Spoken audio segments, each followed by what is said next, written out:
The Robber Bridegroom, A Modern Tale, Chapter 1. The Introduction. There was once a young woman named Alina Marsh who worked as a junior analyst at a prestigious consulting firm in the city.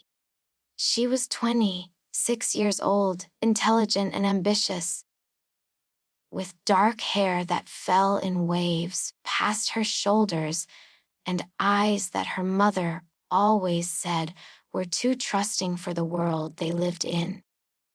Alina had been raised in a comfortable middle-class home in the suburbs, the only daughter of parents who had worked hard to give her every opportunity they never had. Alina's mother, Patricia Marsh, was a woman who believed firmly in the power of connections. "It's not what you know, it's who you know," she would say at least once a week, usually while scrolling through her social media feeds or attending one of her many charity luncheons. Patricia had spent the better part of 2 decades building a network of acquaintances among the city's upper echelons, and she was determined that her daughter would benefit from every connection she had cultivated. It was at one of these charity events, a fundraiser for the Children's Hospital held at the Grand Sterling Hotel, that Alina's life would change forever. Though she did not know it then. "Alana, darling, stand up straight," Patricia whispered to her daughter as they entered the ballroom. "And for heaven's sake, smile. You look like you're attending a funeral, not a gala." "I'm smiling, Mother," Alana replied, though indeed her smile felt forced. She would have preferred to be at home with a good book and a glass of wine, but her mother had insisted she attend. "Mrs. Marsh," came a voice from across the room. A elegantly dressed woman in her 60s approached them, her jewelry catching the light from the crystal chandeliers above. "How wonderful to see you! And this must be Alina." "My dear, I've heard so much about you," Patricia beamed. "Margaret Hartwell, may I present my daughter, Elena." "Elena, Mrs. Hartwell sits on the board of the Children's Hospital and is one of the most influential philanthropists in the city." "You flatter me, Patricia," Margaret Hartwell said, though her smile suggested she did not disagree. She took Elena's hand in both of hers. "Your mother tells me you're doing marvelous work in consulting. We need more brilliant young women in business." "Thank you, Mrs. Hartwell," Elena said. "That's very kind of you to say." "Please call me Margaret. Mrs. Hartwell makes me feel ancient." She laughed, a tinkling sound like wind chimes. "Now, I simply must introduce you both to someone. He's just arrived in the city from abroad, made his fortune in international real estate and technology ventures. Quite the eligible bachelor, I must say. And he's expressed interest in becoming more involved in our local charitable community." Patricia's eyes lit up in a way that made Elena's stomach tighten with apprehension. She knew that look. It was the look her mother got when she sensed an opportunity. Margaret Hartwell led them across the ballroom, weaving through clusters of well-dressed guests, until they reached a small group near the floor-to-ceiling windows that overlooked the city skyline. There, with his back to them, as he gazed out at the glittering lights below, stood a tall man in an impeccably tailored dark suit. Alexander, Margaret called out. I have someone I'd like you to meet. The man turned, and Elena felt her breath catch involuntarily. He was perhaps in his mid-30s, with striking features, sharp cheekbones, a strong jaw, and eyes so blue they seemed almost unnatural. His dark hair was styled perfectly, and when he smiled, it was the kind of smile that belonged in a magazine advertisement for expensive watches or cologne. Mrs. Hartwell, he said, his voice smooth and cultured, with the faintest hint of an accent Elena couldn't quite place. I was just admiring the view. Your city is quite beautiful at night. It is indeed, Margaret agreed. Alexander Voss. I'd like you to meet Patricia Marsh and her daughter, Elena. Patricia is one of our most dedicated supporters, and Elena is a rising star in the consulting world. Alexander Voss extended his hand first to Patricia, who took it with a graciousness that came from years of practice, and then to Elena. When his fingers closed around hers, Elena noticed how warm his hand was, and how his eyes seemed to study her with an intensity that was both flattering and unsettling. Enchanted, he said, holding her hand just a moment longer than was strictly necessary. Elena, what a beautiful name. It means light, doesn't it? Yes, Elena replied, surprised. Most people don't know that. I make it a point to know many things, Alexander said, his smile widening. Tell me, Elena, what brings you to this gathering? Genuine charitable interest, or are you here under duress, dragged along by your well-meaning mother? Elena couldn't help but laugh at his directness. A bit of both. If I'm being honest. Honesty? Alexander said, still holding her gaze. How refreshing. It's a rare quality these days, especially in circles like these. Everyone is so busy performing, presenting their best selves, that the truth becomes a casualty. Patricia interjected, clearly eager to keep the conversation going. Mr. Voss, Margaret tells us you've recently arrived in the city. Are you planning to stay long? Please, call me Alexander, he said, finally releasing Elena's hand. And yes, I've decided to make this city my primary residence. I've purchased a property about 40 minutes outside the city center. A rather secluded estate that's been completely renovated. I find that after years of traveling, I'm ready to put down roots, as they say. How wonderful, Patricia exclaimed. And what line of work are you in, if you don't mind my asking? Not at all, Alexander replied smoothly. I've been involved in various ventures over the years, primarily international real estate development and technology investments. I was fortunate enough to get in early on several successful startups in Europe and Asia. But honestly, I find the technical details terribly boring. What truly interests me is art, culture, and meeting fascinating people. He turned his attention back to Elena. Tell me, what does a rising star in consulting actually do? I confess I've always found the term, consultant, to be delightfully vague. Elena felt herself relaxing despite her initial wariness. You're not wrong. Essentially, I help companies optimize their operations and strategies. It sounds more impressive than it is. Mostly it involves spreadsheets and PowerPoint presentations. She's being modest, Patricia interjected. Elena graduated top of her class and has already been promoted twice in just 3 years. Mother, please, Elena said, feeling her cheeks warm with embarrassment. No, no, Alexander said. You should be proud. Success should be celebrated, not hidden away out of false modesty.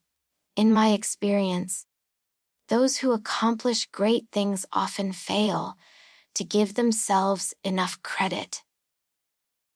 The conversation continued for another 20 minutes, with Margaret and Patricia eventually drifting away to speak with other guests, leaving Elena and Alexander alone by the windows. Elena found herself genuinely enjoying his company. He was charming without being oily, intelligent without being condescending. And he had a way of making her feel like she was the only person in the room. I hope this doesn't sound too forward, Alexander said as the evening was winding down. But I'd very much like to continue our conversation. Would you be interested in having dinner with me sometime this week? Elena hesitated. She had not been on a date in over 6 months. Not since her last relationship had ended badly with a coworker who had turned out to be far less single than he'd claimed. But there was something about Alexander that intrigued her. I'd like that, she said finally. Wonderful, Alexander replied, pulling out his phone. Why don't you give me your number, and I'll make a reservation at Troy's Toils for Thursday evening. Have you been there?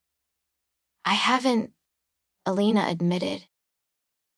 Troy's Toils was one of the most exclusive restaurants in the city, the kind of place that required reservations months in advance. Then you're in for a treat, Alexander said, his smile never wavering. As Elena rode home with her mother that night, Patricia could barely contain her excitement. What a catch, Elena, she gushed. Did you see how he looked at you? And that suit must have cost thousands. Margaret says he's worth tens of millions, at least. Can you imagine? Mother, we just met, Elena protested. And I'm not interested in someone because of their money. Of course not, darling, Patricia said, patting her daughter's hand. But it certainly doesn't hurt, does it? And he seemed genuinely interested in you. Not just your looks, but your mind. That's rare. Elena had to admit her mother was right about that last part. Alexander had asked her thoughtful questions about her work, her interests, her opinions on various subjects. He had listened when she spoke, really listened, not just waited for his turn to talk. Still, as she lay in bed that night, Elena couldn't shake a small, nagging feeling that she couldn't quite name. It wasn't that Alexander had said or done anything wrong. If anything, he had been perfect. Perhaps too perfect. But Elena pushed the thought away, telling herself she was being paranoid. That she was looking for problems where none existed. Thursday evening arrived, and Elena stood in front of her closet for 20 minutes, trying to decide what to wear. She finally settled on a deep blue dress that was elegant without being too formal, paired with simple pearl earrings that had been her grandmother's. Alexander had arranged to pick her up at 7. When the intercom buzzed at exactly 6:58, Elena felt a flutter of nervous anticipation. Your chariot awaits, came Alexander's voice through the speaker. Elena grabbed her clutch and headed downstairs. Outside, a sleek black Mercedes waited at the curb, and Alexander stood beside it, dressed in a charcoal suit that fit him perfectly.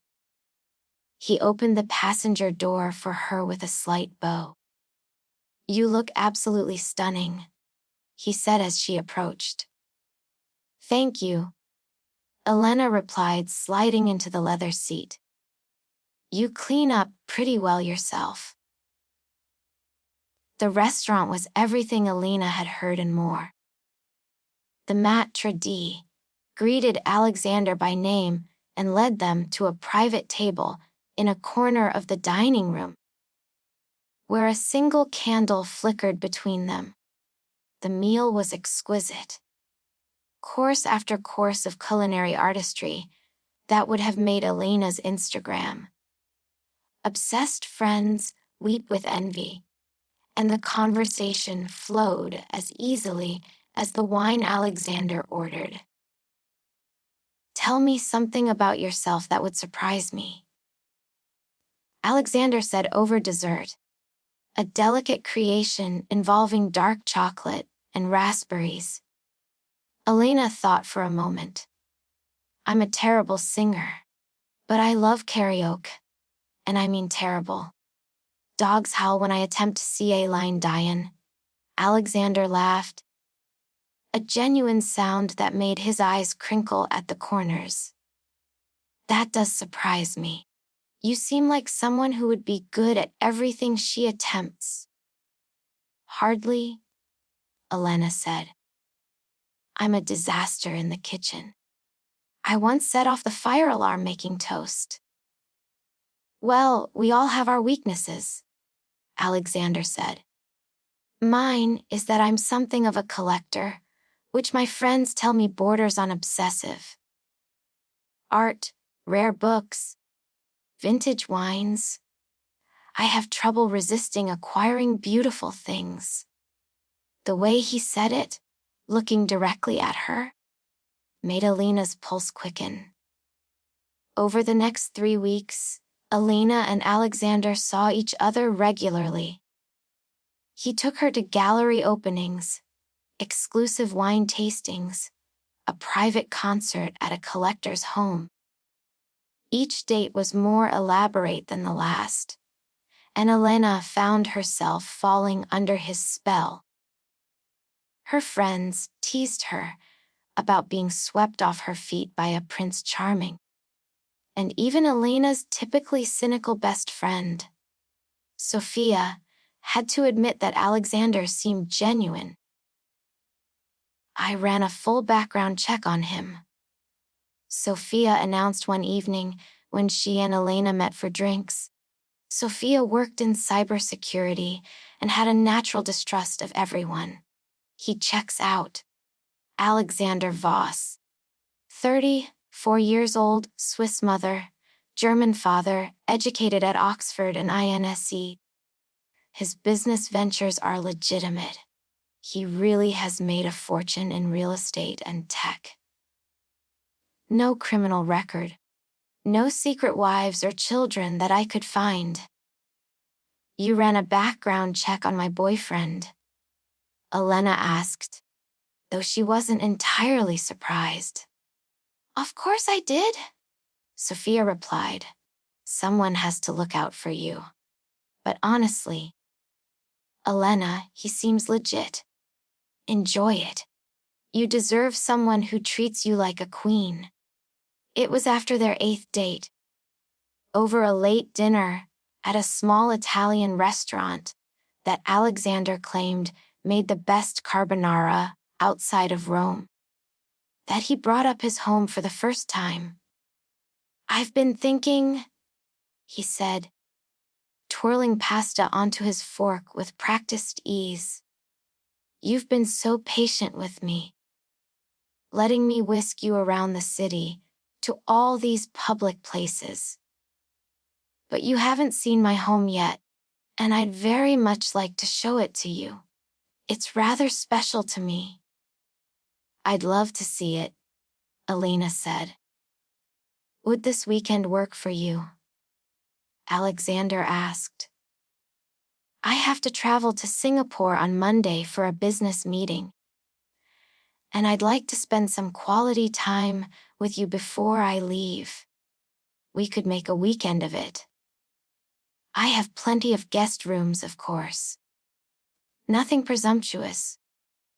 But my estate is quite beautiful, and I think you'd enjoy it. There's a walking trail through the woods, a library that I think you'd particularly appreciate, and the chef I've hired is magnificent. You have a chef? Elena asked, amused. Well, I can't cook to save my life, Alexander admitted with a self-deprecating smile. And I enjoy entertaining. Henry comes in 3 days a week to prepare meals and stock the kitchen. On other days, I'm afraid I subsist on takeout like a common mortal. Elena laughed. A weekend sounds wonderful. But I should warn you, I'm not much of a hiker. Those walking trails might defeat me. We'll go at whatever pace you'd like, Alexander assured her. The point is simply to spend time together, away from the noise and crowds of the city. I feel like we're always performing in public, you know. I'd like to just be with you. The sincerity in his voice touched Elena. Then yes, I'd love to spend the weekend at your home. Perfect, Alexander said, reaching across the table to take her hand. I'll pick you up Saturday morning around 10. Pack for country living, comfortable clothes, walking shoes if you have them, and perhaps something nice for dinner. I promise to be a perfect gentleman and the most attentive host you've ever had. That night, as Elena packed her weekend bag, she felt a thrill of excitement, mixed with a small undercurrent of nervousness. She was taking a step forward in this relationship, and while everything about Alexander seemed wonderful, there was still that tiny voice in the back of her mind. The same voice that had whispered warnings on the night they first met. But Elena pushed it aside. Sophia had checked him out. Her mother adored him. Her friends were jealous. And most importantly, Elena herself had found nothing to suggest that Alexander was anything other than what he appeared to be: a successful, cultured, generous man who seemed genuinely interested in her. What could possibly go wrong? As she zipped up her bag and set it by the door, Elena caught sight of her reflection in the hallway mirror. She looked happy, she realized. Genuinely happy in a way she hadn't been in a long time. She smiled at her reflection and went to bed, dreaming of country estates and weekend getaways, completely unaware of what awaited her in the woods beyond the city limits. Chapter 2. The estate. Saturday morning arrived bright and clear. One of those perfect autumn days when the air held just enough crispness to remind you that winter was coming, but the sun still held warmth enough to make you forget to worry about it. Elena woke early, too excited to sleep, and spent an embarrassing amount of time choosing her outfit. She finally settled on dark jeans, a cream-colored cashmere sweater, and ankle boots. Casual but polished, comfortable but attractive. Her mother called at 8:30, ostensibly to wish her a good weekend, but really to extract every possible detail about the trip. Now, You have your phone fully charged? Patricia asked. And you told Sophia where you'll be? Yes, Mother. Elena replied, zipping up her leather jacket. I'm 26 years old, not 16. I think I can handle a weekend in the country. I know, Patricia said. And Alina Kalina could hear her mother moving around her kitchen, probably making her morning coffee. It's just that a mother worries. But I'm so happy for you, darling. Alexander is such a wonderful man. Margaret Hartwell told me just yesterday that he's made a very generous donation to the hospital. 6 figures! Can you imagine? That's very generous of him. Elena agreed, checking her reflection one last time in the mirror. It shows character. Patricia continued. Anyone can throw money around, but Alexander seems to genuinely care about making a difference. And the way he looks at you, Elena, I saw it at the gala. That man is smitten. Elena felt her cheeks warm. We're still getting to know each other. Mother, let's not start planning a wedding just yet. I'm not planning anything, Patricia protested, though her tone suggested otherwise. I'm simply observing. Now, you'll call me when you get there, won't you? Just so I know you've arrived safely. Yes, Mother, Elena promised. I'll text you when we arrive. At exactly 10 o'clock, Elena's intercom buzzed. She grabbed her weekend bag and headed downstairs, where Alexander waited beside the same Mercedes, this time dressed in dark jeans and a forest green sweater that made his blue eyes even more striking. Good morning, he said, taking her bag and storing it in the trunk. You look lovely. Ready for your escape from the city? Absolutely, Elena replied, sliding into the passenger seat. I didn't realize how much I needed a break until you suggested it. As Alexander navigated through the city streets, heading toward the highway that would take them out into the countryside, he kept up a steady stream of conversation. He pointed out various landmarks, told amusing anecdotes about his experiences in the city so far, and asked Elena about her week at work. So your boss actually said that in the meeting? Alexander asked, laughing at Elena's story about her supervisor's terrible attempt at motivational speaking. What did everyone do? We all just sat there in awkward silence, Elena said, grinning at the memory. And then someone's phone rang, and we've never been more grateful for an interruption in our lives. The city gradually gave way to suburbs, which in turn yielded to rolling hills and stretches of forest. The highway became a smaller road, and then a smaller road still. Traffic thinned until they seemed to be alone on a winding two-lane road that cut through dense woodland.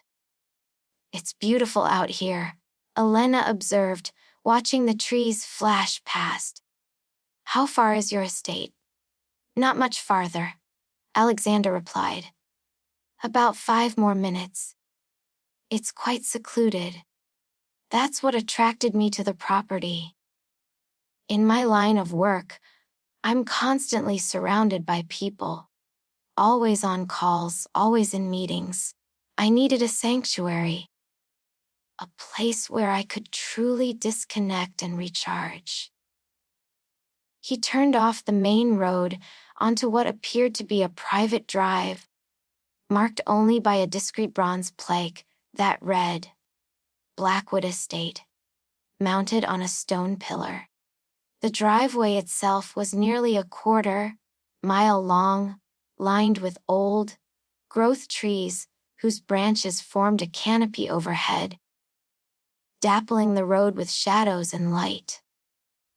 Then they rounded a final curve, and the house came into view. Elena's breath caught in her throat. Alexander. It's incredible. The estate was a masterpiece of modern architecture, blended seamlessly with classical elements. The main structure was 3 stories of stone and glass, with large windows that seemed to bring the forest inside. Wings extended from either side of the central building, creating a U shape that embraced a courtyard with a fountain at its center. The grounds around the house were immaculately landscaped, with formal gardens giving way to natural woodland. "I'm glad you like it," Alexander said, and Elena could hear the pride in his voice. It took nearly a year of renovations to get it to this state. The previous owner had let it fall into disrepair, but I saw its potential. He parked the car in a garage that housed 2 other vehicles, a Range Rover and what Elena thought might be a vintage Porsche, and came around to open her door. "Welcome to Blackwood Estate," he said with a slight bow. "You're home for the weekend." He led her through a side entrance into a mudroom that was larger than Elena's entire apartment, then through to the main house. The interior was even more impressive than the exterior. High ceilings, exposed beams, carefully curated artwork on the walls, furniture that managed to be both elegant and comfortable. Everything spoke of wealth, but tasteful wealth. Nothing ostentatious or garish.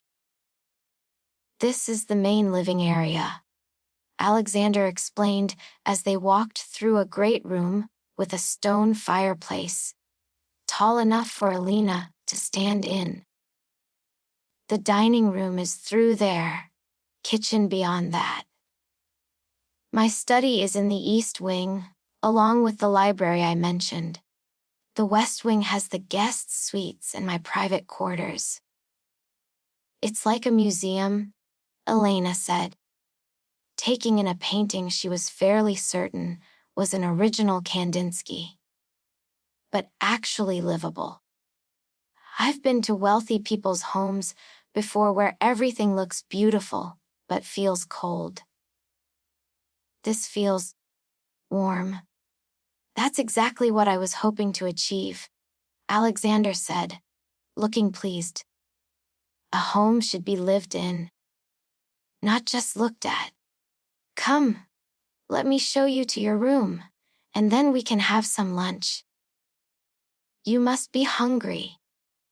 He led her up a curved staircase to the second floor, down a hallway lined with more artwork, and opened a door to what he called the blue room. It was, Elena thought, the most beautiful bedroom she had ever seen. A 4-poster bed dominated the space, dressed in linens that looked impossibly soft. French doors opened onto a small balcony overlooking the gardens. A reading nook by the window held a comfortable armchair and a small shelf of books. Fresh flowers, white roses and lilies, sat on the dresser, filling the room with a delicate fragrance. "The bathroom is through there." Alexander indicated a door to the left. "I've had some toiletries stocked, but if you need anything else, just let me know. My room is at the end of the hall, and the other guest rooms are all on this floor as well. Make yourself at home. This is your space for the weekend." He set her bag down on a bench at the foot of the bed. I'll let you get settled. Come down whenever you're ready, no rush. I'll be in the kitchen helping Henry with lunch preparations. After Alexander left, closing the door softly behind him, Alina stood in the center of the room and slowly turned in a circle, taking it all in. This was beyond anything she had expected. The attention to detail, the thoughtfulness of the fresh flowers, the carefully chosen books on the shelf. It all spoke to a man who genuinely wanted her to feel comfortable and welcomed. She walked to the French doors and stepped out onto the balcony. The view was breathtaking. The formal gardens spread out below her, and beyond them, the forest stretched as far as she could see. The air was fresh and clean, scented with pine and earth. She could hear birds singing, the rustle of leaves in the breeze, and nothing else. No traffic, no sirens, no city noise, just peace. Alina pulled out her phone and texted Sophia. Just arrived. Place is amazing, like something from Architectural Digest. I'll send pics later. Sophia's response came almost immediately. Make sure you send me the exact address and check in every few hours.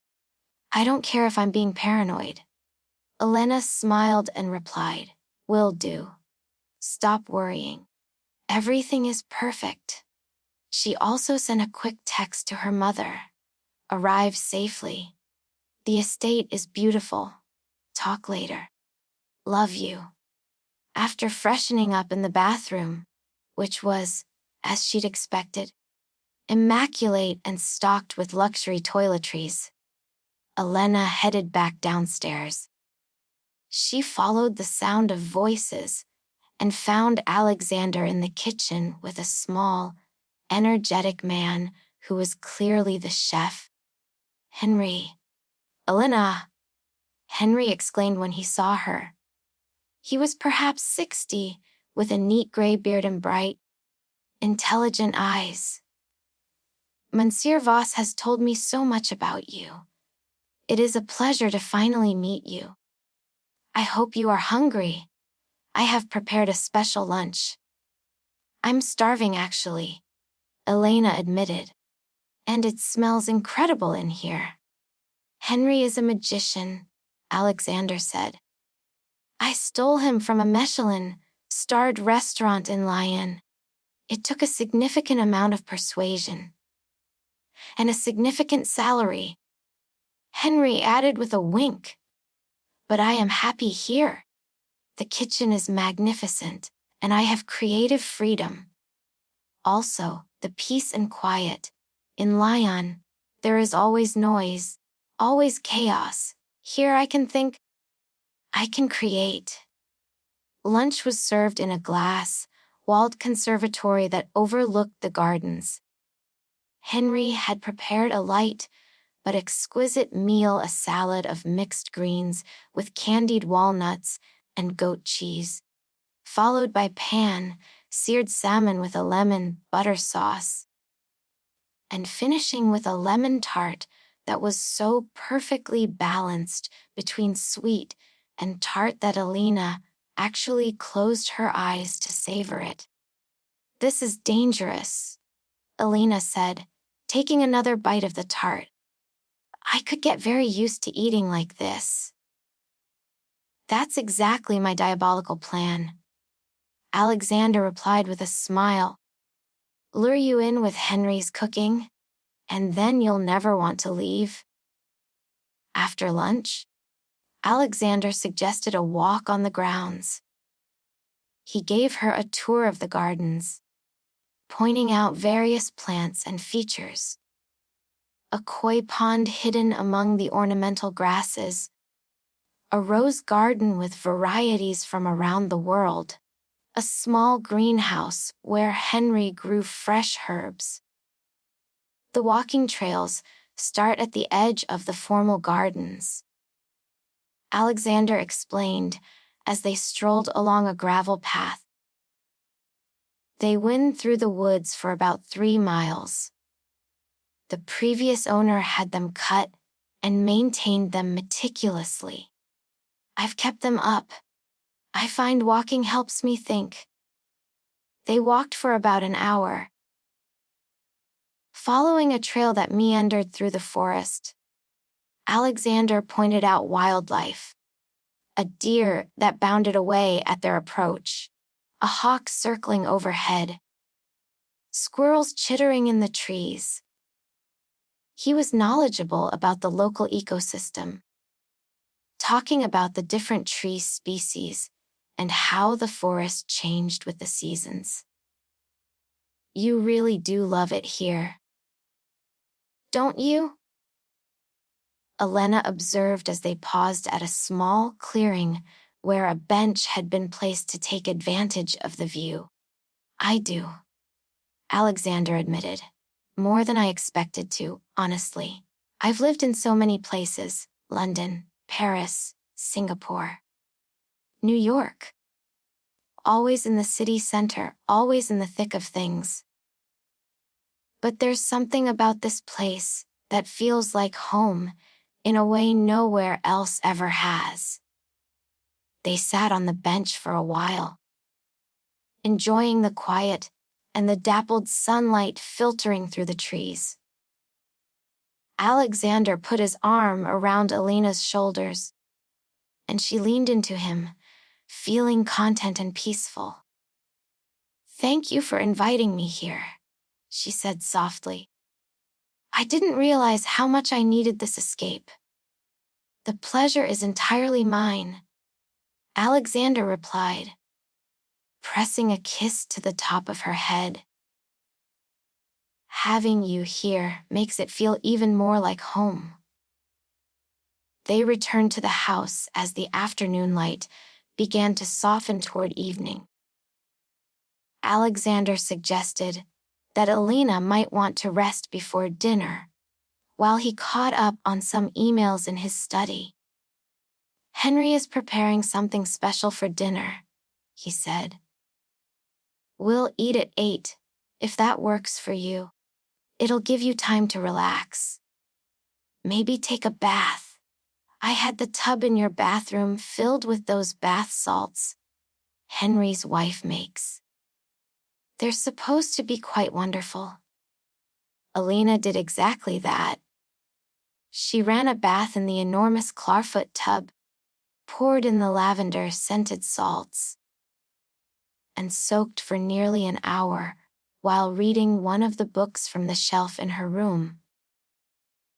A collection of short stories by Alice Munro.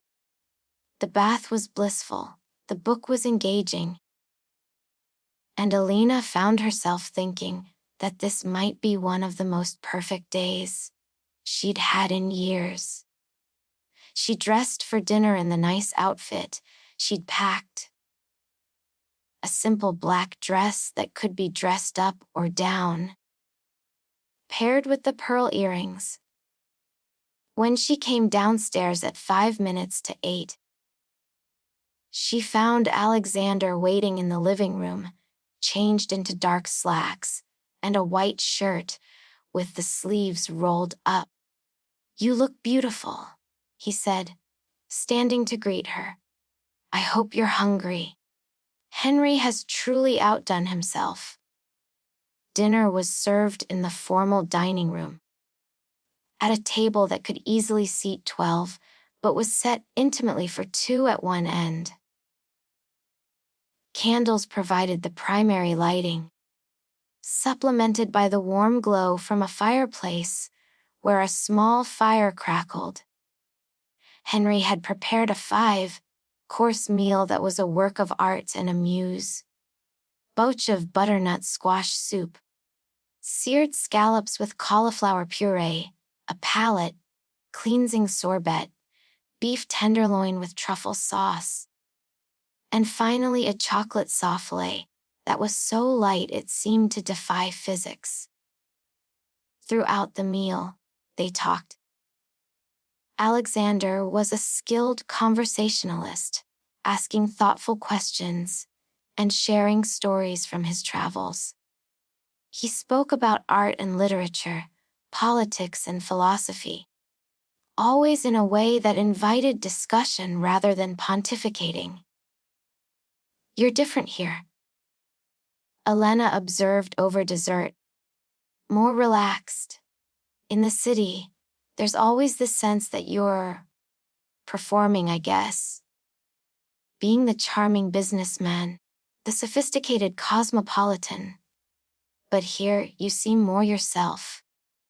Alexander considered this, swirling the wine in his glass. "You're very perceptive." "You're right. In the city, I do feel like I'm playing a role. The role of Alexander Voss, successful entrepreneur and philanthropist. But here," he paused, looking around the room. "Here, I can just be Alexander. No pretense, no performance. It's one of the reasons I wanted you to come here. I wanted you to see the real me, not just the public version." "I like the real you," Elena said softly. "Good," Alexander replied, reaching across the table to take her hand. "Because I'm rather fond of the real you as well." After dinner, they moved to the library, which turned out to be exactly the kind of room Elena had always dreamed of having. Floor-to-ceiling bookshelves lined 3 walls, filled with what appeared to be a carefully curated collection, spanning multiple genres and languages. A rolling ladder provided access to the higher shelves. Comfortable leather chairs were positioned near yet another fireplace, and an antique globe stood in one corner. "This is heaven," Elena breathed, running her fingers along the spines of the books. "I could spend days in here." "Feel free," Alexander said. "Any book you'd like to borrow is yours." "I'm a firm believer that books should be read, not just collected." They spent the evening there, talking and reading companionably. Alexander put on some soft jazz. Miles Davis, he told her, and poured them each a glass of port. Elena curled up in one of the leather chairs, with a first edition of The Great Gatsby that she was almost afraid to touch, while Alexander sat across from her with a book of his own. It was nearly midnight when Elena finally stood, stifling a yawn. "I should get to bed. I'm going to sleep like the dead tonight." "I'm not surprised," Alexander said, setting down his book. "It's the country air. It has a soporific effect. Let me walk you up." At the door to the blue room, Alexander paused. "I hope today was everything you hoped it would be." "It was perfect," Elena assured him. "Truly. Thank you for sharing this place with me." He leaned in and kissed her, gently at first, then with more intensity. When they finally pulled apart, both were slightly breathless. "Good night, Elena," Alexander said softly. "Sleep well." "Good night," she replied, and slipped into her room. As she got ready for bed, Elena reflected on the day. Everything had been wonderful. Almost too wonderful, whispered that small voice in the back of her mind, the one she kept trying to ignore. But what was wrong with wonderful? Why was she looking for problems where none existed? She climbed into the impossibly comfortable bed and fell asleep almost immediately, lulled by the silence of the countryside and the feeling of complete safety and contentment. Sunday morning dawned gray and overcast, with a light rain pattering against the windows. Alina woke to find that someone, Henry, presumably, had left a tray outside her door with fresh coffee, warm croissants, butter and jam. A small note in elegant handwriting read, "Breakfast in the conservatory at 10:00, if you wish. Otherwise, eat at your leisure and come down whenever you're ready." Alina enjoyed her coffee and croissants on the balcony despite the rain, finding the sound of it peaceful rather than dreary. She took her time getting dressed, choosing comfortable clothes for a lazy Sunday indoors. She found Alexander in the conservatory at 10:15, reading the newspaper and nursing what appeared to be his second cup of coffee. "Good morning," he greeted her. "I hope you slept well, like a baby," Elena replied. "That bed is a cloud. I might have to steal it when I leave." "I'll have it shipped to your apartment," Alexander said with a laugh. "Consider it a gift." They had a leisurely breakfast. Henry had prepared eggs Benedict, fresh fruit, and pastries, and discussed plans for the day. "I'm afraid the weather isn't cooperating for our outdoor activities," Alexander said, gesturing to the rain-streaked windows. "But we have plenty to do inside. There's the library, of course. I have a screening room in the basement with a fairly extensive film collection. Or we could just relax. I have no agenda, no schedule." The whole point is to escape the tyranny of the calendar. They ended up spending most of the morning in the library, talking about books and authors they loved. Alexander was well-read, with tastes that ranged from classic literature to contemporary fiction to philosophy and history. Alina found herself enjoying the intellectual sparring, the way he challenged her ideas without being condescending, the way he listened to her opinions with genuine interest. Around noon, Alexander's phone rang. He glanced at the screen and frowned slightly. "I apologize, but I need to take this," he said. "It's about the Singapore trip. I should only be a few minutes." He stepped out into the hallway, and Alina could hear the murmur of his voice as he spoke to whoever was on the other end. While she waited, she browsed the bookshelves, pulling down volumes that caught her interest. Alexander returned 10 minutes later, looking apologetic. "I'm sorry about that. There's a complication with one of my properties in Singapore. Nothing serious, but it requires my attention. I'm going to need to move my trip up. I'll have to fly out tonight instead of tomorrow." "Oh," Elena said, trying to hide her disappointment. "That's unfortunate." "I'm terribly sorry," Alexander said, and he did look genuinely upset. "I was so looking forward to having the whole weekend with you. But business, unfortunately, doesn't always cooperate with our personal plans." "I understand," Elena assured him. "Work is work. When do you need to leave?" "Not until this evening," Alexander replied.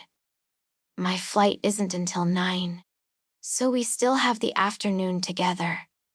And actually..." He paused, as if considering something. "Would you be terribly opposed to staying here tonight? I hate the thought of cutting your weekend short, just because I have to leave. The house will be empty. Henry has weekends off, and the cleaning service doesn't come until Tuesday." But you'd have the place to yourself. You could relax, read, enjoy the peace and quiet. I'd feel better knowing someone was here keeping the house warm, so to speak. Alina hesitated. I don't know. Staying here alone seems a bit strange. It's entirely up to you, of course, Alexander said. But I trust you completely, and I'd love to know that you were still enjoying the estate, even if I can't be here. Consider it your own private retreat. Read all the books you want, raid Henry's pantry, take long baths. I'll be back Wednesday evening, and if you wanted to stay that long, I could pick you up then. Or you could leave tomorrow. There's a car service I use that I'd be happy to arrange. No pressure either way. Let me think about it, Elena said. Of course, Alexander agreed.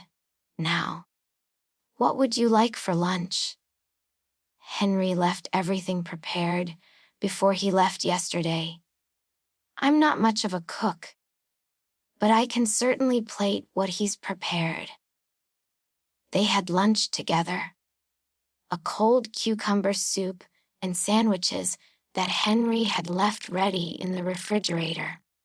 And then Alexander suggested one more walk if the rain let up. By early afternoon, the rain had indeed stopped, leaving everything fresh and glistening. They walked through the gardens, which looked even more beautiful, with raindrops still clinging to the flowers and leaves. I really am sorry about having to leave, Alexander said as they walked. I was planning to make you dinner tonight. I was actually going to attempt to cook, which would have been entertaining if nothing else. Alina laughed. Maybe that's something to look forward to when you get back from Singapore. Does that mean you've decided to stay? Alexander asked, hope in his voice. Elena realized she had. The thought of going back to her small apartment in the city, back to her regular routine, held no appeal when compared to spending a few more days in this peaceful sanctuary. I think I will, she said. If the offer still stands, I could use a few days to decompress, and I don't have anything pressing at work until Thursday. The offer absolutely stands, Alexander said, squeezing her hand. I'm so glad. It makes me feel better about having to leave, knowing you'll be here enjoying the place. They returned to the house, and Alexander began preparing for his departure. Elena helped him pack, though he waved away her assistance, insisting she relax. There's just one thing, Alexander said as he zipped up his garment bag. One small request. Really? Of course, Elena said. What is it? Alexander looked slightly embarrassed. This is going to sound silly, but there's a room on the 3rd floor. My private study, really. That I'd prefer you didn't go into while I'm away. It's not that I don't trust you, he added quickly, seeing Elena's expression. It's just that I keep some sensitive business, documents there, contracts and such that are confidential. My lawyers would have my head if anything happened to them. The room is locked, anyway, but I just wanted to mention it. Oh, Elena said, relieved. Of course, that's completely reasonable. I wouldn't dream of going through your private papers. I knew you'd understand, Alexander said, smiling. I'm probably being overly cautious, but in my business, paranoia about proprietary information comes with the territory. Every other part of the house is yours to explore. There's a wine cellar in the basement that has some excellent bottles, if you'd like to help yourself. And as I said, the screening room is down there as well. At 6 o'clock, a car arrived to take Alexander to the airport. He gave Alina a long embrace in the front hallway. "I'll call you when I land," he promised. "And I've left my contact information on the counter in the kitchen. My cell, my hotel in Singapore, everything. If you need anything at all, don't hesitate to call." "I'll be fine," Elena assured him. "Go. Don't miss your flight." She stood on the front steps and watched the car disappear down the long driveway, its taillights vanishing into the gathering dusk. Then she was alone. Alina went back inside and closed the heavy front door behind her. The house, which had felt warm and welcoming when Alexander was there, suddenly seemed very large and very quiet. She could hear the ticking of a grandfather clock in the hallway, the settling sounds of the old building. Nothing else. "Stop being silly," she told herself aloud. "It's just a house." She made herself a cup of tea in the kitchen. Henry's domain, which was modern and immaculately organized. She took her tea to the library and settled in with a book, trying to recapture the cozy feeling of the previous evening. But she found she couldn't concentrate on the words. Her mind kept wandering to Alexander's request about the locked room. It was perfectly reasonable, she told herself. Of course he had confidential business documents. Of course he wouldn't want anyone poking around in them. It wasn't suspicious. So why did it feel odd? Elena set down her book and walked through the house, turning on lights as she went. The rain had started again, harder now, and the windows reflected her image back at her like dark mirrors. She climbed the stairs to the second floor, where her room was, and then, almost without meaning to, continued up to the third floor. She had only been up here once before. Briefly, when Alexander had given her the initial tour. The third floor was smaller than the others, with just a few rooms. She walked down the hallway, her footsteps muffled by a thick runner carpet, until she came to the door at the end. It was made of dark wood, heavier than the other doors in the house, and set into the frame with what looked like a more substantial lock. There was no label, no sign, nothing to indicate what the room contained. Elena reached out and tried the handle, even though Alexander had said it was locked. It was. The door didn't budge. She stood there for a long moment, her hand on the cold metal of the doorknob, listening to the rain drum against the windows. Behind this door were confidential business documents, she told herself. Contracts, boring legal papers.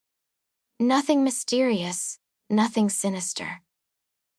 She turned away and went back downstairs, back to the library, back to her book.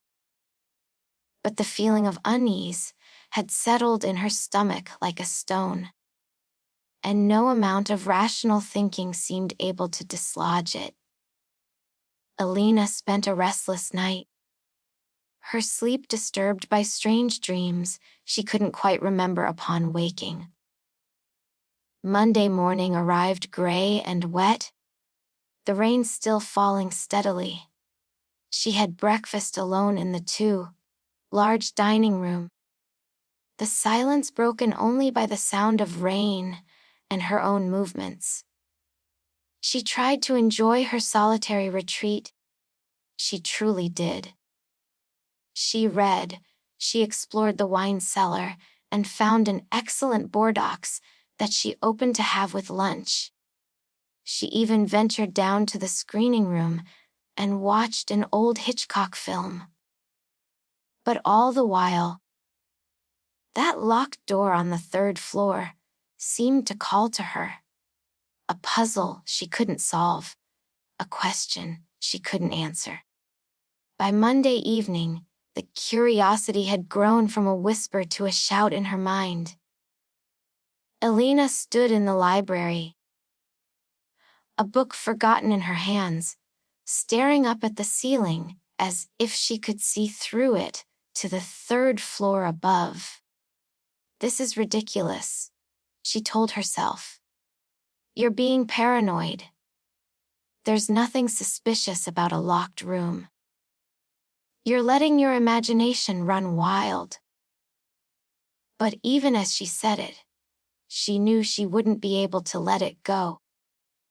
The question would nag at her, would keep her awake at night, would color every interaction she had with Alexander from this point forward.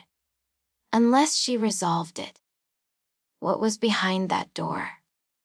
Alana set down her book and stood up, decision made. She would look for a key. She would open the door, see the boring business documents, feel foolish for being so suspicious. And then she could relax and enjoy the rest of her stay. She started in the obvious places. The kitchen drawers where miscellaneous items accumulated. Alexander's study on the first floor, where a key might reasonably be kept. Nothing. She searched for 2 hours. Methodically and carefully, always putting things back exactly as she'd found them. Still nothing. Finally, tired and frustrated, Elena sat down at the desk in Alexander's study.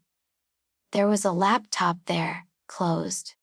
Drawers containing carefully organized files. Business correspondence, receipts, nothing personal or interesting. And then, in the bottom drawer, almost hidden under a stack of folders, she found a small wooden box. Inside the box was a single key on a plain metal ring. Elena's heart hammered in her chest as she picked it up. This had to be it. Why else would a key be hidden away like this? She should put it back, she told herself. She should respect Alexander's privacy. She should be the trustworthy person he believed her to be. But her hand closed around the key, and her feet were already carrying her toward the stairs. Up to the second floor, then the third. Down the hallway to the locked door. The key felt hot in her palm, like it was burning her. But she knew it was just her guilty conscience. Elena stood before the door for a full minute, key in hand, warring with herself. Then, before she could change her mind, she inserted the key into the lock and turned it. The lock clicked open with a sound that seemed impossibly loud in the silent house. Elena pushed the door open and stepped inside. Chapter 3. The discovery the room was dark. The curtains drawn tight against the gray daylight outside. Elena's hand fumbled along the wall until she found a light switch. She flipped it, and overhead lights flickered to life, illuminating what lay within. For a moment, Elena simply stood in the doorway, trying to make sense of what she was seeing. This was not an office. There were no filing cabinets full of business documents, no desk piled with contracts, no boring legal papers. Instead, the room was dominated by technology. Multiple computer monitors lined one wall, currently dark but clearly sophisticated equipment. A large desk held 3 laptops, all closed. Along with external hard drives and other devices Alina didn't immediately recognize. File boxes were stacked neatly along another wall, labeled with dates and numbers that meant nothing to her. But it was the wall opposite the door that made Alina's breath catch in her throat. Photographs. Dozens of them, perhaps hundreds, arranged in a careful grid that covered nearly the entire wall. And they were all of women. Alina stepped further into the room, her heart beginning to race.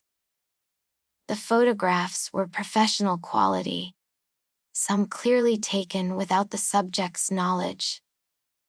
Women walking down streets, sitting in cafes, entering buildings. Others looked more posed, more personal. Headshots, full body shots, women in various locations and settings.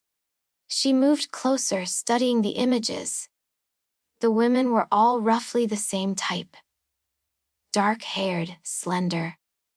In their 20s or early 30s. Like her, Alana realized with a chill. They all looked something like her. Below each photograph was a name, written in neat block letters. Sarah Mitchell, Jennifer Huang, Amanda Cortez, Rebecca Thompson, on and on, name after name, face after face. What is this? Alana whispered to the empty room.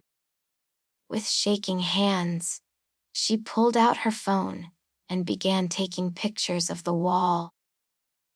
The flash seemed obscenely bright in the dim room, but she needed documentation, needed proof of what she was seeing. She turned her attention to the file boxes along the wall. The one closest to her was labeled 2023A.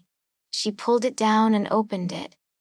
Inside were manila folders, each labeled with a name. Alana recognized some of them from the photographs on the wall. She pulled out the first folder, Sarah Mitchell, and opened it. Her stomach lurched. The folder contained more photographs of Sarah Mitchell, but also detailed notes. Her address, her workplace, her daily routine. Printouts of her social media posts. Receipts from places she frequented. A lock of dark hair in a small plastic bag. And at the bottom of the folder, printouts of what appeared to be emails or messages between Sarah and someone.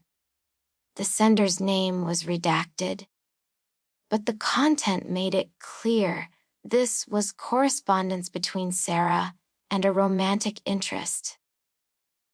The messages started sweet and progressing to intimate, chronicling what appeared to be a developing relationship.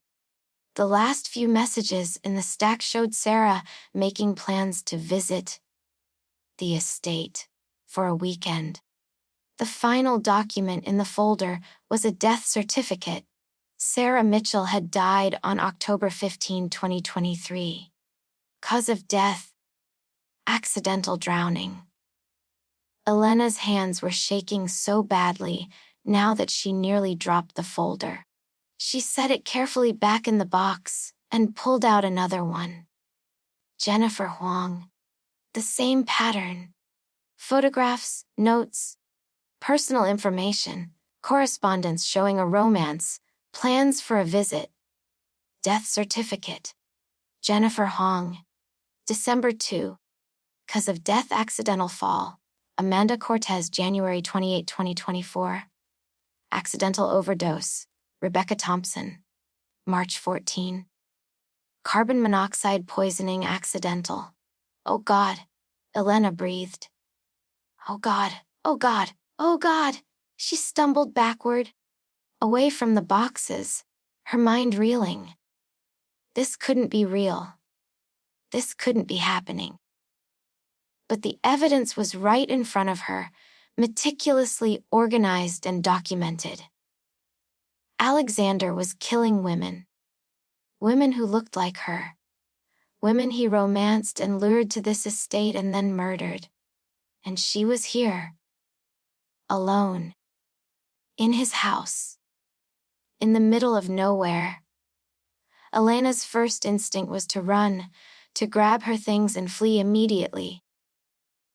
But even as the thought formed, rationality pushed through the panic.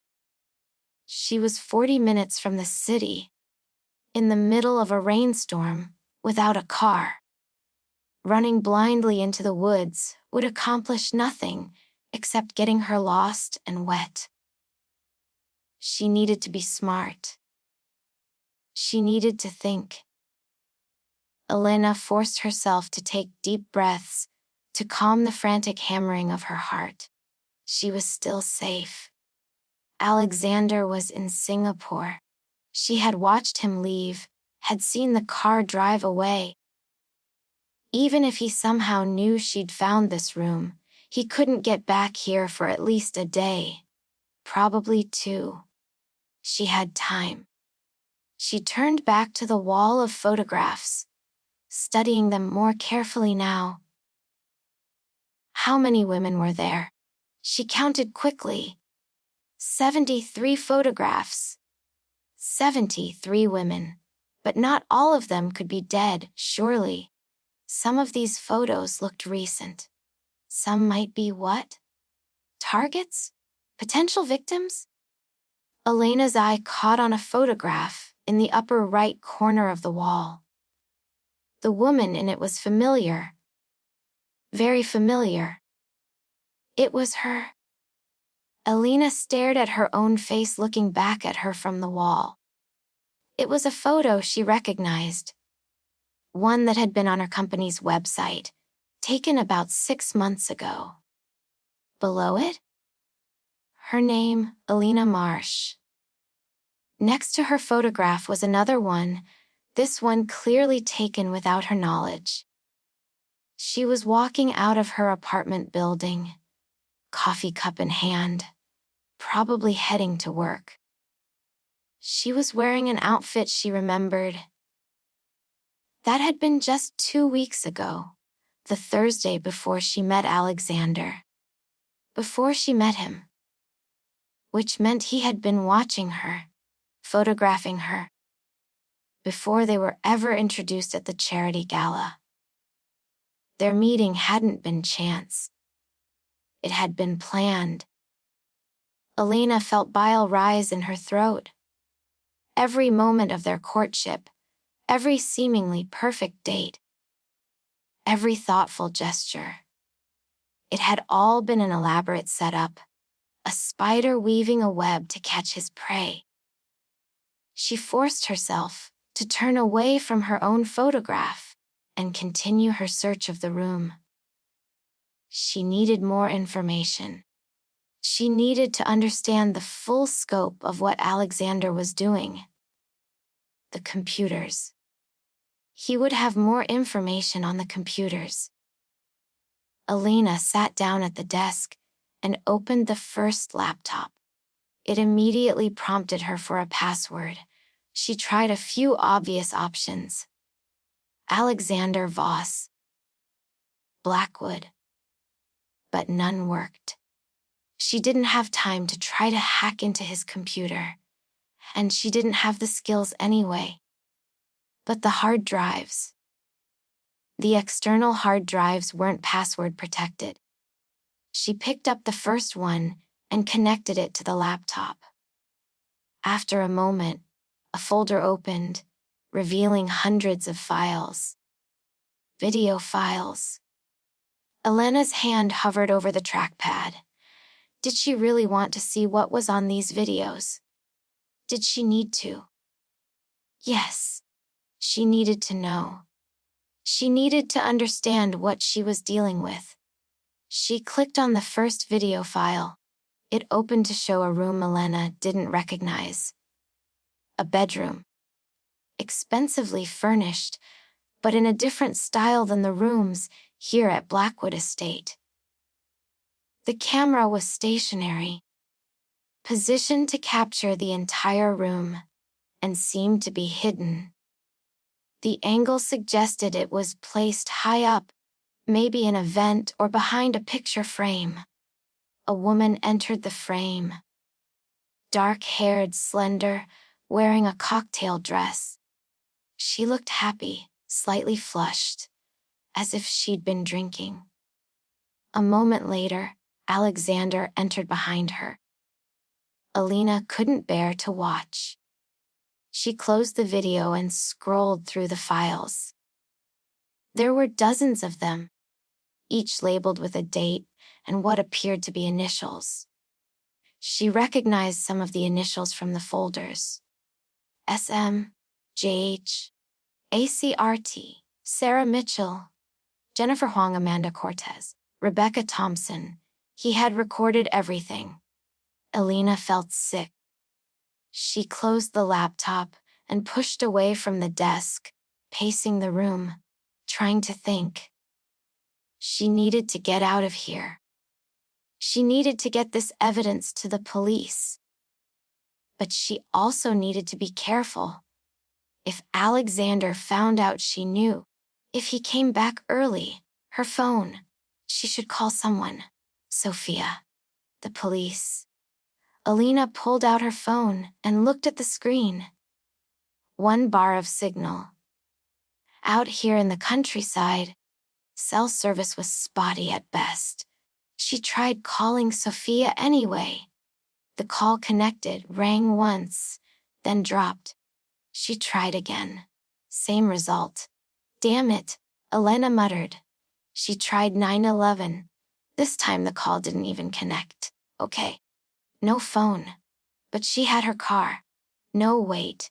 She didn't. Alexander had driven her here. Her car was back at her apartment in the city. The car's in the garage. Alexander had multiple vehicles. Surely the keys were somewhere in the house.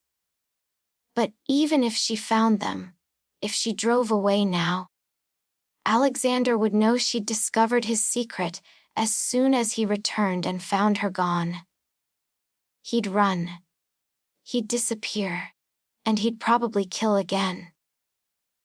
No. She needed to be smarter than that. Alina stood in the middle of the room, surrounded by evidence of Alexander's crimes, and forced herself to think strategically. She needed to document everything she could, get this evidence to the police, make sure Alexander didn't escape justice.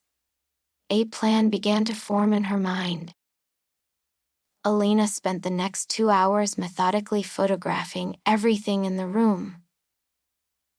Every photograph on the wall. The labels on every file box. The contents of as many folders as she could get through. Her phone's memory was quickly filling up, but she kept going, knowing she might not get another chance. She photographed the computers, the hard drives, everything. She took video of herself in the room, narrating what she was seeing, creating a record in case something happened to her. Then she carefully put everything back exactly as she had found it. The folders returned to their boxes. The boxes returned to their places along the wall. The key to the external hard drive, she'd examined, carefully disconnected, and set back on the desk, exactly where it had been. She needed Alexander to have no idea that anyone had been in this room. Finally, when everything was as she'd found it, Elena turned off the light, stepped out, and locked the door behind her. She went back downstairs to Alexander's study, and replaced the key in the wooden box, hidden under the stack of folders. It was nearly midnight. Alina was exhausted, but she knew she wouldn't sleep.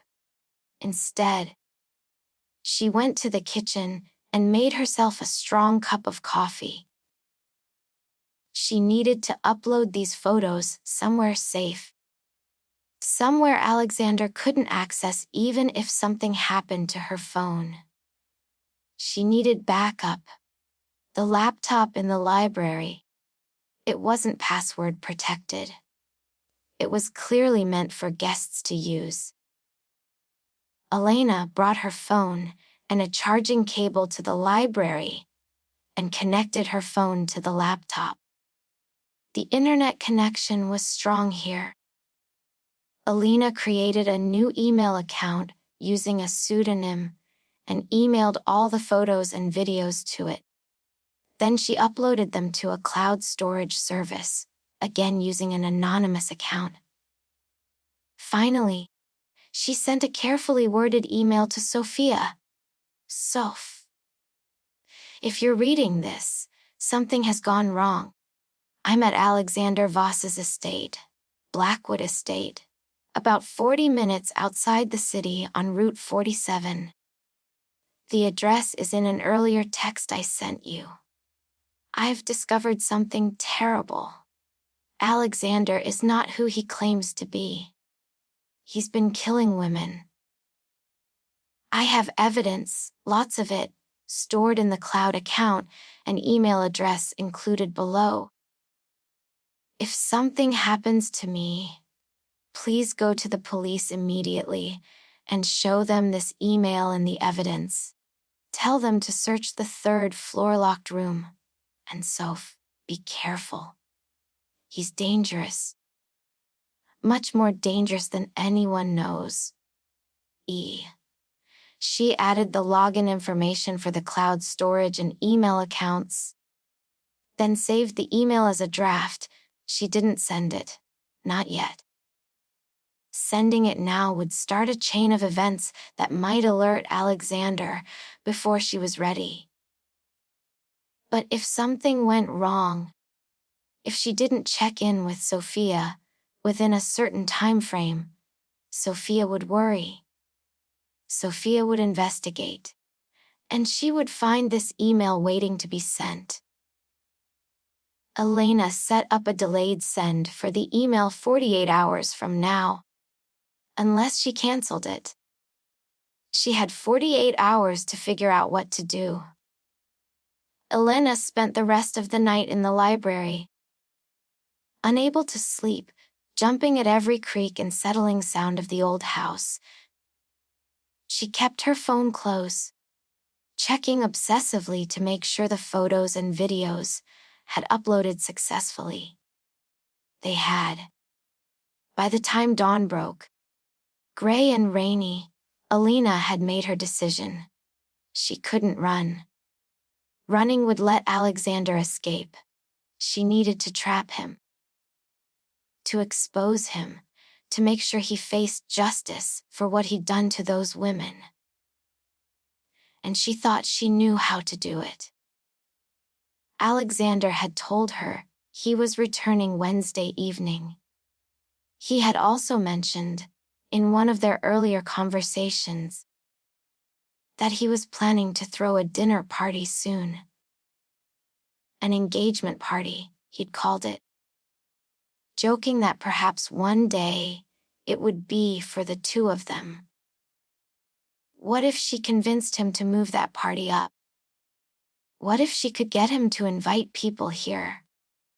Witnesses, important people from the city, people who knew both of them, and then expose him in front of them all. It was risky, incredibly risky. It meant staying here, pretending everything was normal, acting like she hadn't discovered his horrifying secret. It meant being alone with a serial killer and pretending to be his loving girlfriend. But it also meant ensuring he didn't escape. It meant vindicating all those women whose photographs lined his wall. It meant making sure no one else became a victim. Alina pulled out her phone and composed a text to Alexander. Missing you already. The house is beautiful and peaceful, but it's lonely without you. When you get back, I have an idea. What if we had that dinner party you mentioned? I'd love to meet more of your friends and colleagues. We could make it a celebration of us. What do you think? She stared at the message for a long time before hitting send. Once she sent this, she was committed to the plan. There would be no going back. Elena closed her eyes, thought of Sarah Mitchell and Jennifer Huang and Amanda Cortez and Rebecca Thompson and all the other women who hadn't gotten away, and pressed send. The message showed as delivered. Now she just had to wait for Alexander's response. It came 3 hours later.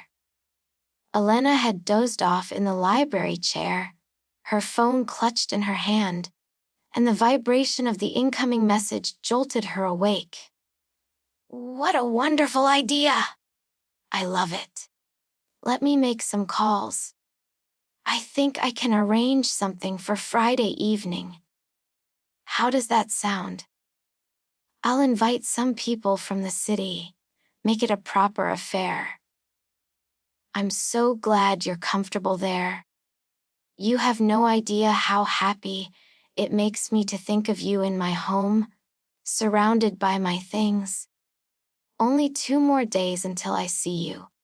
I can't wait. Hey, Elena's hands trembled as she read the message. Surrounded by my things. Did he mean the furniture and artwork, or did he mean the photographs of his victims, the evidence of his crimes? She typed back, Friday sounds perfect. I can't wait to see you too. She felt dirty typing the words, but she forced herself to send them. She had to play the part. She had to be convincing. Over the next 2 days, Elena lived in a state of constant tension. She went through the motions of enjoying her stay at Blackwood Estate, reading in the library, taking walks when the rain let up, preparing simple meals in the kitchen. But every moment was colored by the knowledge of what lay behind the locked door on the 3rd floor. Alexander texted her regularly from Singapore, sweet messages about how much he missed her, how he couldn't wait to see her, how perfect she was. Each message made Elena's skin crawl, but she responded in kind, playing the role of the smitten girlfriend. On Wednesday evening, Alexander called. Elena was in the library when her phone rang, and she stared at it for 3 rings before forcing herself to answer. Hello, Elena. How wonderful to hear your voice. Alexander sounded genuinely pleased. I'm at the airport now, about to board my flight.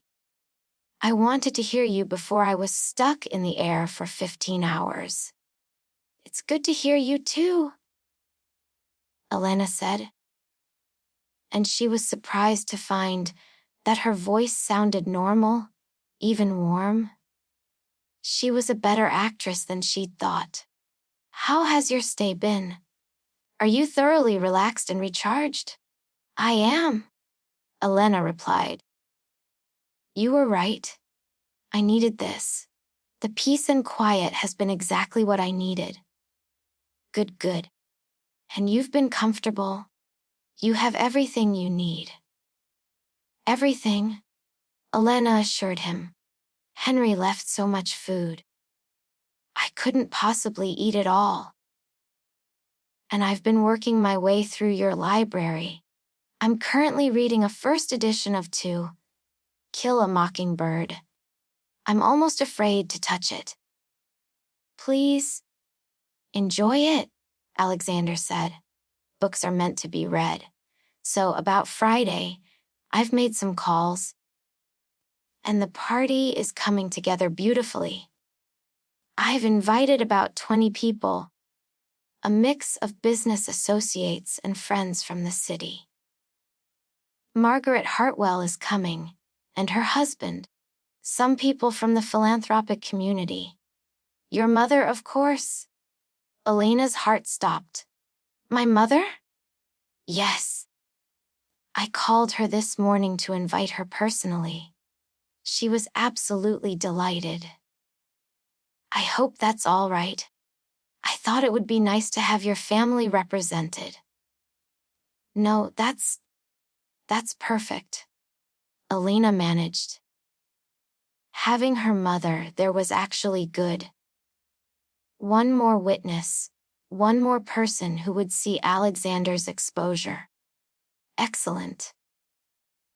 Henry will be here Thursday to prepare, and I've hired additional staff for the evening.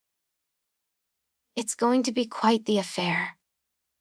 I'm thinking of it as a soft announcement of our relationship. Let people see how happy we are together. The irony was so bitter Elena could taste it. I can't wait. Neither can I. My darling, neither can I. I should go. They're making the final boarding call. I'll see you tomorrow evening. I'll probably arrive around 8.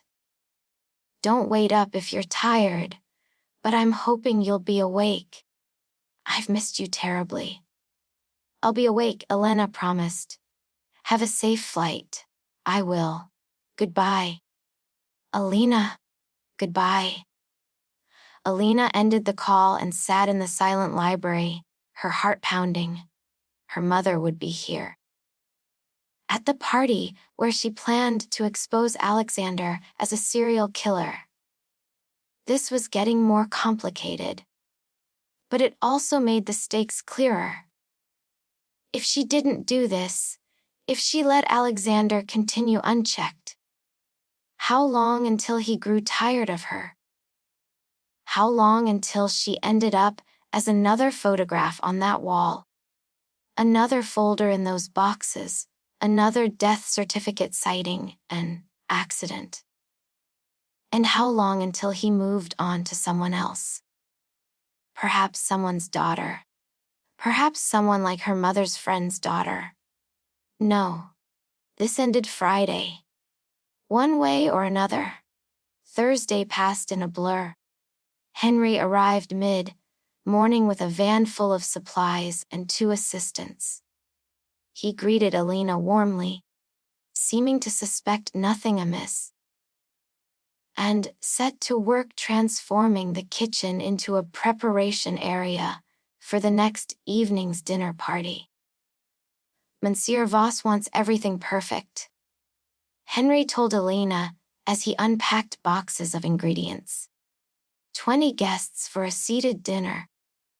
The menu is planned, the wines selected. It will be magnifique. Elena smiled and stayed out of his way, retreating to the library. She needed to finalize her plan for Friday evening. The party would begin at 7. Cocktails in the living room. Dinner at 8 in the formal dining room. That gave her a window of time when everyone would be assembled, relaxed, their guard down. She would wait until after dinner, she decided. When the wine had flowed and people were comfortable. Then she would tell them she had a story to share. Something she'd discovered about the house. She'd frame it as entertainment at first, a mystery she'd stumbled upon. And then she'd reveal the truth. She'd present the evidence. She'd print out some of the photos from her phone, bring them down to show the guests. She'd tell them about the locked room, about the files, about the death certificates. And then she'd accuse Alexander to his face, in front of everyone, with evidence he couldn't deny. It wasn't a perfect plan. There were a dozen ways it could go wrong. Alexander could react violently. He could somehow talk his way out of it, charm the guests into doubting her. He could escape before the police arrived. But it was the best plan she had. Thursday evening, Elena stood on the balcony of the Blue Room, watching as Henry's van drove away down the long driveway. The rain had finally stopped, and the setting sun broke through the clouds, painting the sky in shades of orange and pink. It would have been beautiful, Elena thought, if she hadn't known what horrors this house concealed. Tomorrow, she told herself. Tomorrow it would all be over. She went inside and began to prepare. She printed out a selection of the most damning photographs from her phone, using the printer in Alexander's study. She organized them in a folder that she could easily grab when the time came. She rehearsed what she would say, how she would frame the revelation. And she waited. Alexander arrived at 8:15 on Thursday evening, just as he'd predicted.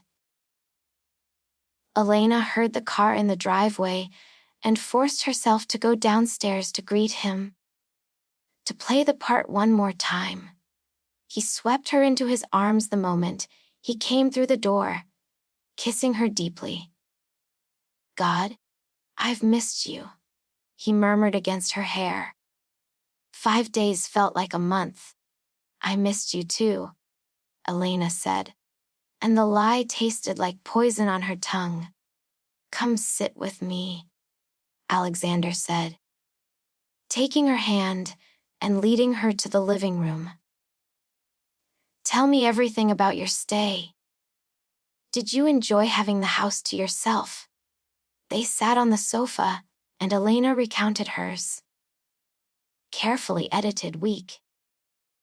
She told him about the books she'd read, the walks she'd taken, the peace she'd found. She asked about his trip to Singapore. All the while, she studied him. This man who had held her, kissed her, made her laugh. This man who had killed at least a dozen women, maybe more. How did he live with himself? How did he look at her with such apparent affection, knowing what he planned to do to her? But then, she supposed, that was the nature of predators. They didn't see their victims as human, just as prey. "You seem distracted?" Alexander observed, touching her cheek. "Are you all right?"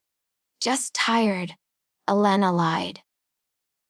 "It's been a long week, and I'm a bit nervous about tomorrow night. Meeting all your friends and colleagues." "Don't be nervous," Alexander soothed. "They're going to love you. How could they not? You're perfect." Perfect for what? Elena wanted to ask. Perfect to be victim number 14, 15. Instead, she smiled and leaned her head on his shoulder, playing her part. They talked for another hour before Elena claimed exhaustion and excused herself to bed. She needed to be away from him. Needed to drop the pretense before she broke. In the Blue Room, Elena locked the door and leaned against it, her heart racing. One more day. Just one more day, and this would be over. She pulled out her phone and checked the delayed email to Sophia. It was set to send in 18 hours. She could cancel it at any time before then, but she wouldn't. Just in case. Elena climbed into bed but didn't sleep.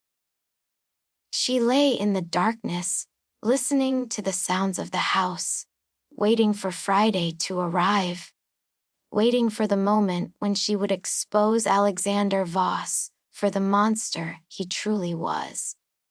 Chapter 4. The party Friday dawned clear and cold, the first truly crisp autumn day after a week of rain. Elena woke early. Having slept only in fitful intervals, her dreams haunted by photographs of women with dark hair and empty eyes. She showered and dressed carefully, choosing a simple outfit for the day, jeans and a soft sweater, saving her more formal attire for the evening. As she brushed her hair, she studied her reflection in the bathroom mirror, searching for signs of the fear she felt. But the woman looking back at her appeared calm, composed, ready. Good. She would need that composure tonight. Downstairs, the house was already alive with activity. Henry had arrived early with his team, and the kitchen was a hive of controlled chaos. The dining room was being set, the living room arranged for cocktails. Flowers were being delivered. Enormous arrangements of white roses and lilies that reminded Elena uncomfortably of funeral flowers. Alexander found her in the library, where she'd retreated with a cup of coffee and a book she was pretending to read. "Good morning, beautiful," he said, kissing the top of her head.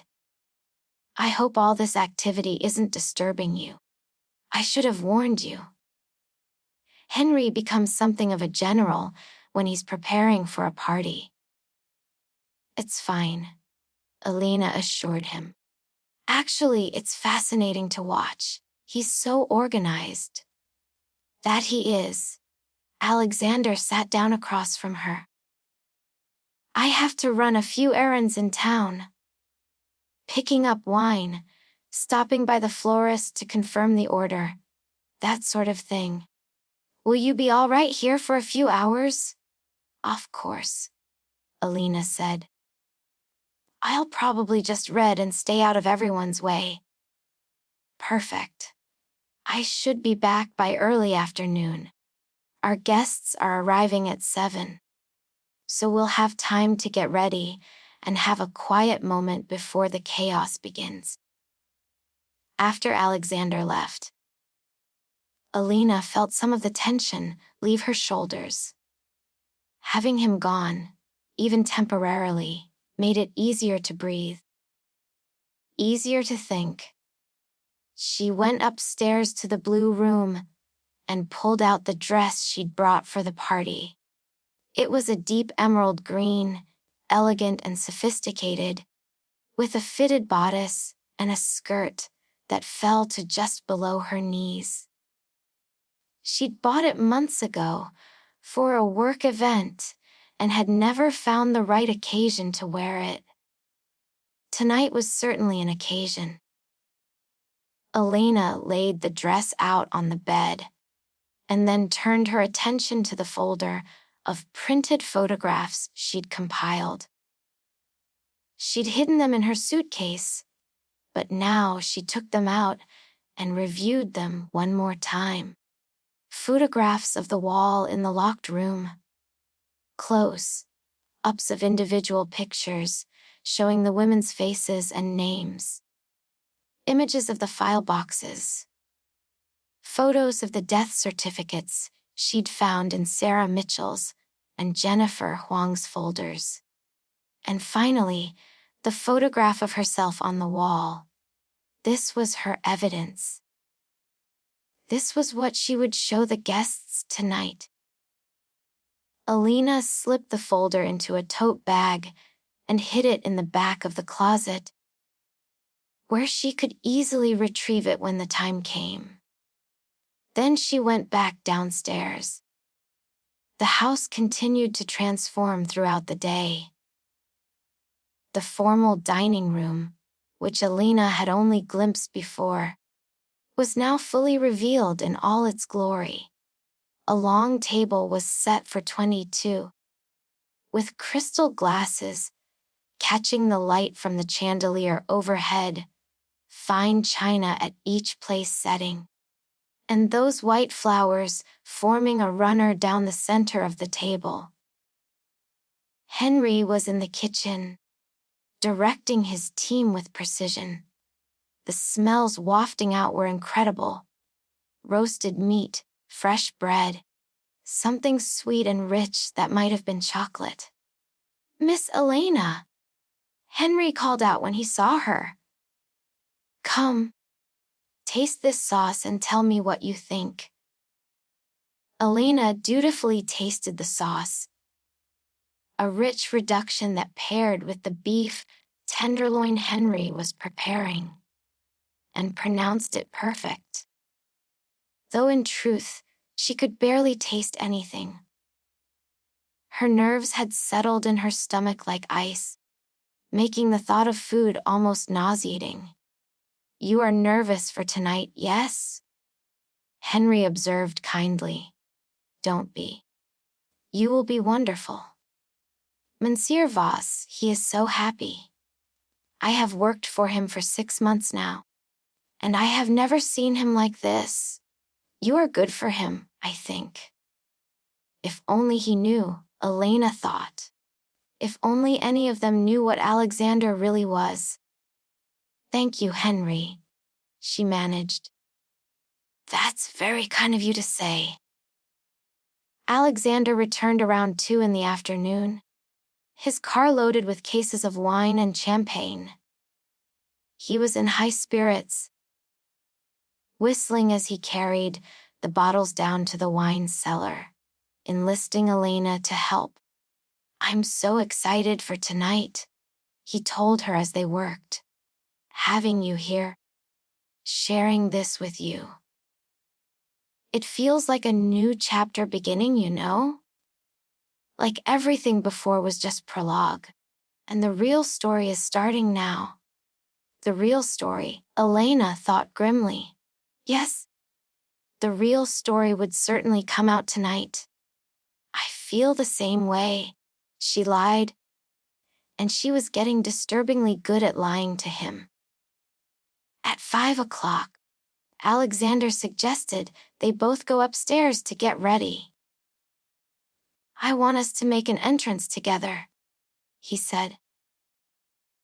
"When the first guests arrive, I want them to see us as a couple, united. Is that all right?" "It's perfect," Elena agreed. In the blue room, Elena took her time getting ready. She showered, styled her hair, applied her makeup with extra care.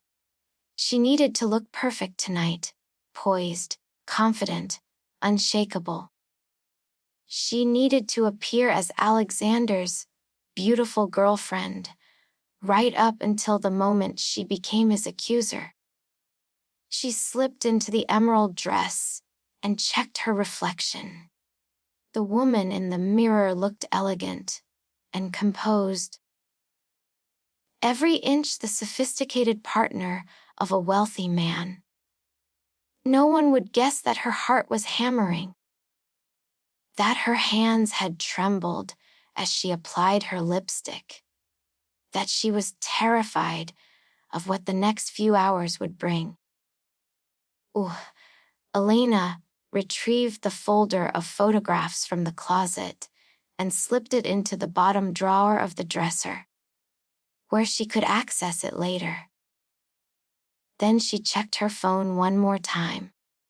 The delayed email to Sophia would send in 4 hours. Plenty of time for the party to unfold, for Elena to make her accusation, for the police to be called. If everything went according to plan. And if it didn't, well, Sophia would get the email. Sophia would know what to do. A knock at the door made Elena jump. "Elena, are you ready?" Alexander's voice came through the door. "The first guests are arriving." Elena took a deep breath, steadied herself, and opened the door. Alexander stood in the hallway, wearing a perfectly tailored dark suit that probably cost more than Alina's monthly rent. He looked every inch the successful entrepreneur, the charming host, the eligible bachelor. He looked at Alina and his eyes lit up. "You're stunning," he breathed. "Absolutely stunning. That dress is perfect on you." "Thank you," Alina said. "You look pretty good yourself." He offered his arm. "Shall we?" They descended the stairs together, just as the first car pulled up the long driveway. Through the windows, Alina could see it was Margaret Hartwell and her husband, arriving fashionably early. "Here we go," Alexander murmured, squeezing Alina's hand. "Let me do most of the talking at first, until you're comfortable. But I want everyone to know how special you are to me." How special, Alina thought. Special enough to kill. The evening began exactly as Alexander had planned. Guests arrived in a steady stream, each greeted warmly by Alexander and introduced to Alina. She recognized some of them from the charity gala where she and Alexander had first met. Or rather, where Alexander had orchestrated their meeting after stalking her for weeks. Margaret Hartwell embraced Alina like an old friend. "My dear, you look radiant. And this house. Alexander, you've outdone yourself. It's magnificent." Elena's mother arrived in a flurry of excitement. Dressed in her best cocktail dress and practically vibrating with pride. She pulled Elena aside the moment she could. "Darling, this is incredible," Patricia whispered. "Look at this place. And all these people. These are the most influential people in the city. Alexander must be very serious about you to introduce you to everyone like this." "Mother, please," Elena murmured. "Let's just enjoy the evening." But Patricia was undeterred. "I knew from the moment I met him that he was special. And the way he looks at you, Elena, like you're the only person in the room. That's real, that is."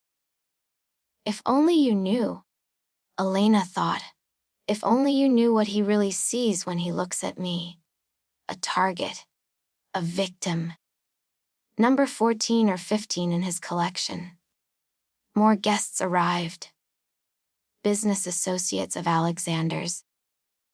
Talking about real estate deals and investment opportunities. Philanthropists from the charity circuit. A city councilman and his wife.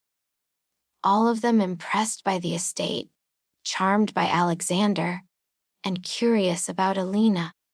"So how did you two meet?" asked one of the philanthropists. A woman in her 50s, wearing enough diamonds to fund a small country.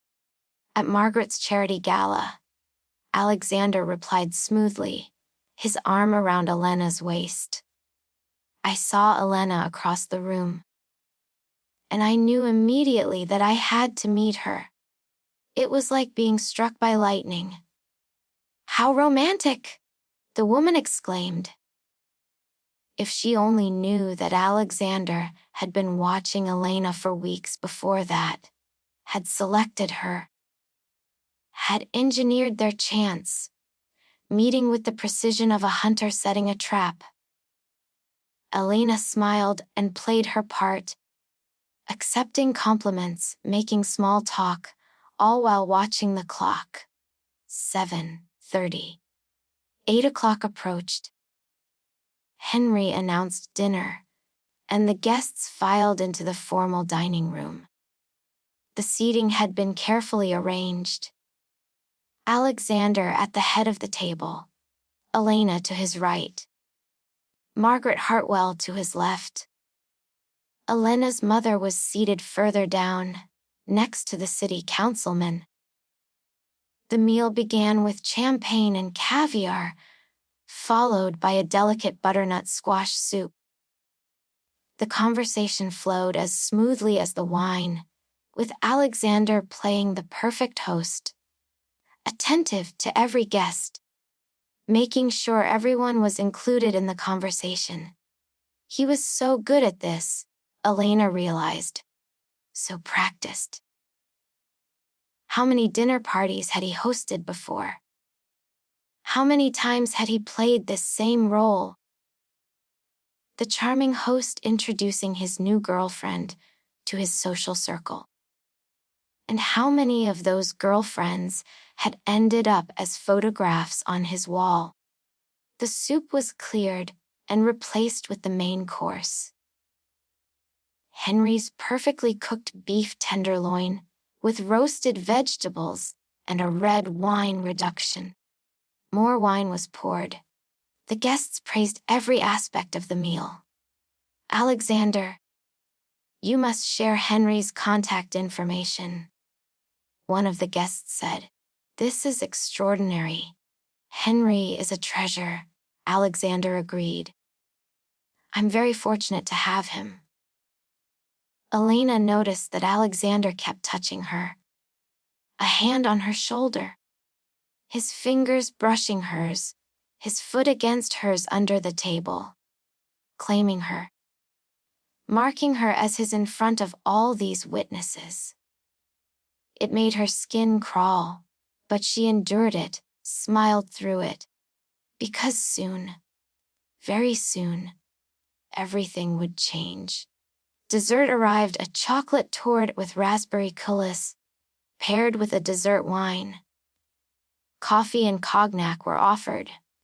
The conversation continued, lively and warm. This was the moment, Elena realized. Now, while everyone was relaxed and satisfied, their guards down. Before people started to leave. Before the party broke up.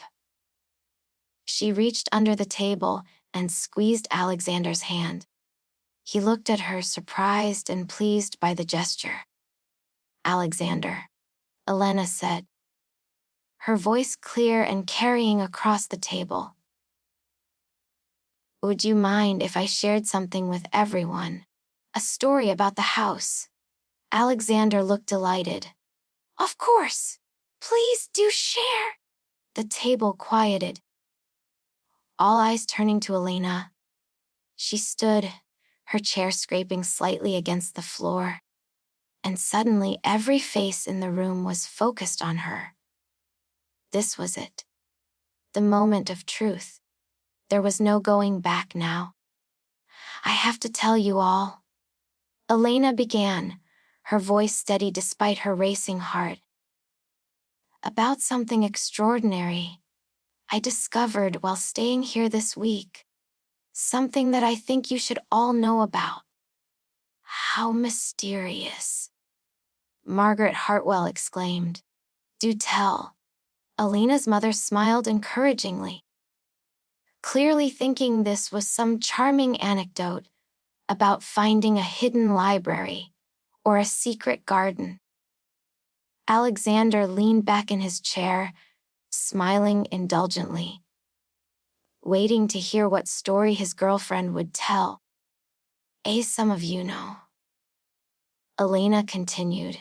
Alexander had to travel to Singapore this week for business. He graciously allowed me to stay here at the estate while he was away. And during that time, I did some exploring. She paused, letting the anticipation build. Every eye was on her. There's a room on the 3rd floor. A locked room.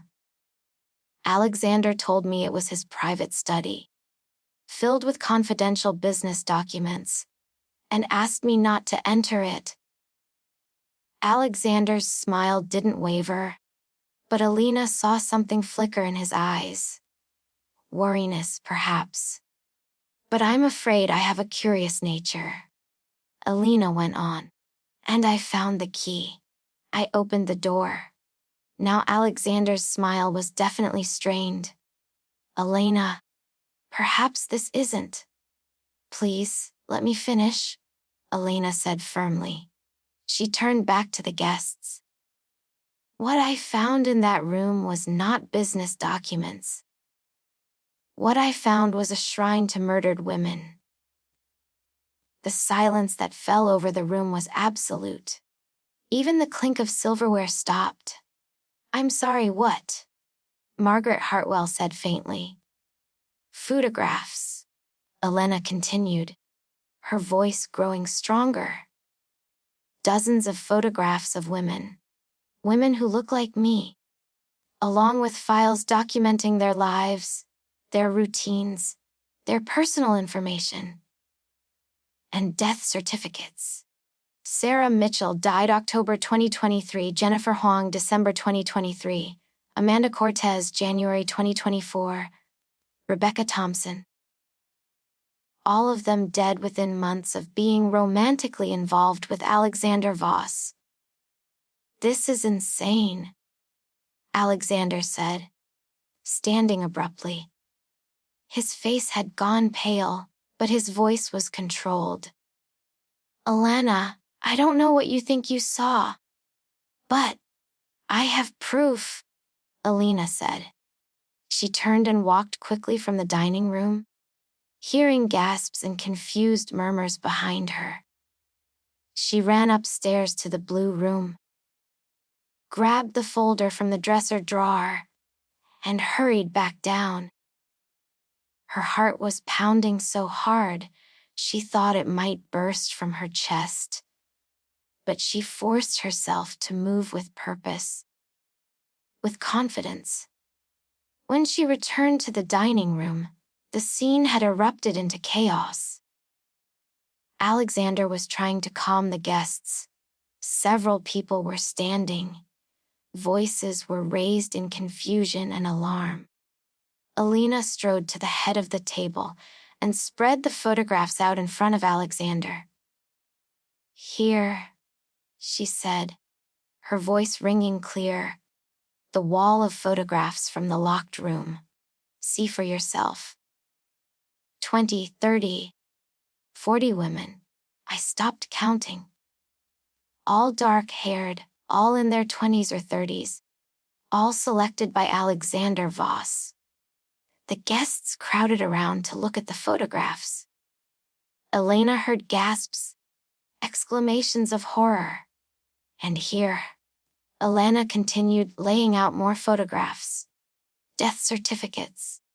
Multiple women who died under suspicious circumstances after being involved with Alexander. This can't be real? Someone stammered. Oh, it's real, Elena said. She looked directly at Alexander. Isn't it? Tell them. Tell them about Sarah Mitchell. Tell them about the files you kept, the videos you recorded. Tell them about the estate where you brought these women and killed them. Alexander's face had transformed. The warm, charming expression was gone, replaced by something cold and calculating. For the first time, Alina saw the real man beneath the mask. You went through my private things, he said softly. You violated my trust. Your trust. Elena's voice rose in anger. You were planning to kill me. I'm just another one of your victims, aren't I? Another photograph to add to your wall. Someone call the police. Margaret Hartwell said, her voice shaking. She had pulled out her phone. I'm calling 911. No, wait, Alexander said, holding up his hands. Please, everyone. Just wait, let me explain. This is all a terrible misunderstanding. A misunderstanding. Elena's mother had gone white as a sheet. How can this possibly be a misunderstanding? Those photographs, those files, They're not what Elena thinks, Alexander said. He was speaking rapidly now, his voice taking on a desperate edge. I'm a true crime researcher. I've been working on a book about unsolved cases, about women who've died under suspicious circumstances. That's what the files are: research, documentation. I should have told Elena. I should have explained. But I didn't want to disturb her with such dark subject matter. That's a lie, Elena said flatly.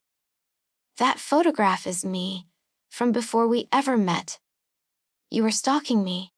You engineered our meeting at the gala. I noticed you before the gala, yes, Alexander admitted. I thought you were beautiful. Is that a crime? I asked Margaret about you, asked her to introduce us. That's not stalking, that's just how people meet. He was good, Elena realized with a chill. Even caught red-handed, he was trying to talk his way out of it. Margaret Hartwell had her phone to her ear. Yes, police please. I need to report. I'm not sure what to report. There's been an accusation of murder. Margaret, please, Alexander said. This is absurd. Elena is clearly unwell. Perhaps the stress of our relationship, the pressure of being in a new environment. Don't you dare, Elena said, her voice shaking with fury. Don't you dare try to make me seem crazy. I have proof. I have photographs. I have documentation. And the police will find the room on the 3rd floor. They'll see everything you tried to hide. The police are on their way, Margaret announced, lowering her phone. And Alexander, I think you should sit down and be quiet until they arrive. The atmosphere in the room had shifted. The guests, who had been charmed by Alexander only minutes before, were now looking at him with suspicion and horror. Several had moved to stand closer to Elena, as if to protect her. Elena's mother pushed through the crowd and grabbed Elena's hands. Baby, are you all right? Did he hurt you? I'm fine. Mom, Elena assured her. I'm okay. I figured it out in time. Alexander looked around the room. Seeing the suspicion on every face, the way people had physically moved away from him. His charming mask slipped further, revealing the cold calculation beneath. This is ridiculous, he said. You're all being manipulated by a hysterical woman who... I said be quiet. Margaret Hartwell commanded, with a steel in her voice that suggested she was used to being obeyed. The police will sort this out. The wait for the police felt eternal. The dinner party had dissolved into small clusters of guests, some comforting Elena, others examining the photographs she'd spread on the table, still others keeping a wary eye on Alexander. Alexander himself had fallen silent, his jaw clenched, his eyes fixed on Elena with an expression that was difficult to read. Anger, betrayal. Or was he simply calculating his next move, trying to figure out how to escape this trap? Elena stood near the window, watching the driveway, waiting for the flash of police lights. Her mother stayed close to her, holding her hand tightly. I'm so sorry, Patricia whispered. I pushed you toward him. I thought he was perfect for you. I thought. You couldn't have known, Mom, Elena said. He fooled everyone. That's what makes him so dangerous. Finally, Elena saw lights approaching up the long driveway. 2 police cars, their sirens off, but their lights flashing red and blue against the darkness. "They're here?" someone announced unnecessarily. The police officers entered the house. 4 of them, 3 men and 1 woman, all looking slightly overwhelmed by the opulence of their surroundings and the number of well-dressed people gathered in the dining room. Someone called about a disturbance. One of the officers asked. "I did." Margaret Hartwell stepped forward. "I'm Margaret Hartwell. This is my friend's estate, and his girlfriend has made some very serious accusations." Elena came forward as well. "My name is Elena Marsh. I'm accusing Alexander Voss of being a serial killer. I have evidence, photographs, documentation. And there's a room on the 3rd floor of this house that contains files on murdered women." The officers exchanged glances. This was clearly not what they'd expected when they responded to the call. "That's quite an accusation." "Ma'am," the female officer said, "do you have this evidence with you?" "Right here," Elena said, gesturing to the photographs spread on the dining table. "And I can show you the room. I have pictures of everything on my phone as well. I documented it all and uploaded it to cloud storage." One of the officers began examining the photographs, while another approached Alexander. "Sir, I'm going to need you to stay here while we investigate these allegations." "Of course," Alexander said smoothly. "I have nothing to hide. As I've been trying to tell everyone, this is all a misunderstanding. Those files are research for a book I'm writing. I'm happy to cooperate fully. Ma'am, can you show us this room you mentioned?" The female officer asked Elena. "Yes? Follow me." Elena led 2 of the officers upstairs, her mother and Margaret Hartwell following behind. The other 2 officers stayed in the dining room with Alexander and the remaining guests. On the 3rd floor, Elena stopped in front of the locked door. "This is it." The key is hidden in a wooden box in Alexander's study on the 1st floor. "But I can show you on my phone what's inside." She pulled out her phone and began showing the officers the photographs she'd taken of the room's contents. Even in the small screen, the wall of women's faces was chilling. "Jesus," one of the officers muttered. That's a lot of women. And those look like death certificates," the female officer observed, zooming in on one of the images. "Can you send these photos to me?" "Yes, of course. But you should see the room itself. The files, the computers, the hard drives. There's so much more than what I could photograph." "We'll need a warrant to search the room," the officer said. "But given what you've shown us, I don't think that'll be a problem.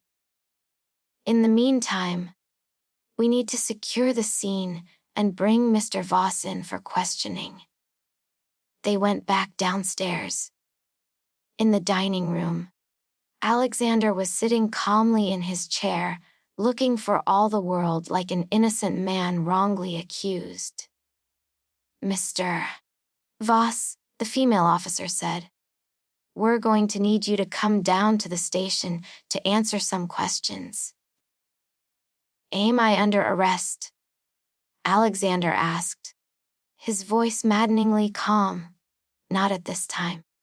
But we do need to speak with you about some serious allegations." I understand. I'm happy to cooperate. But I want my lawyer present. That's your right, sir. As the officers prepared to escort Alexander out, he turned to look at Elena one last time. The expression on his face sent chills down her spine.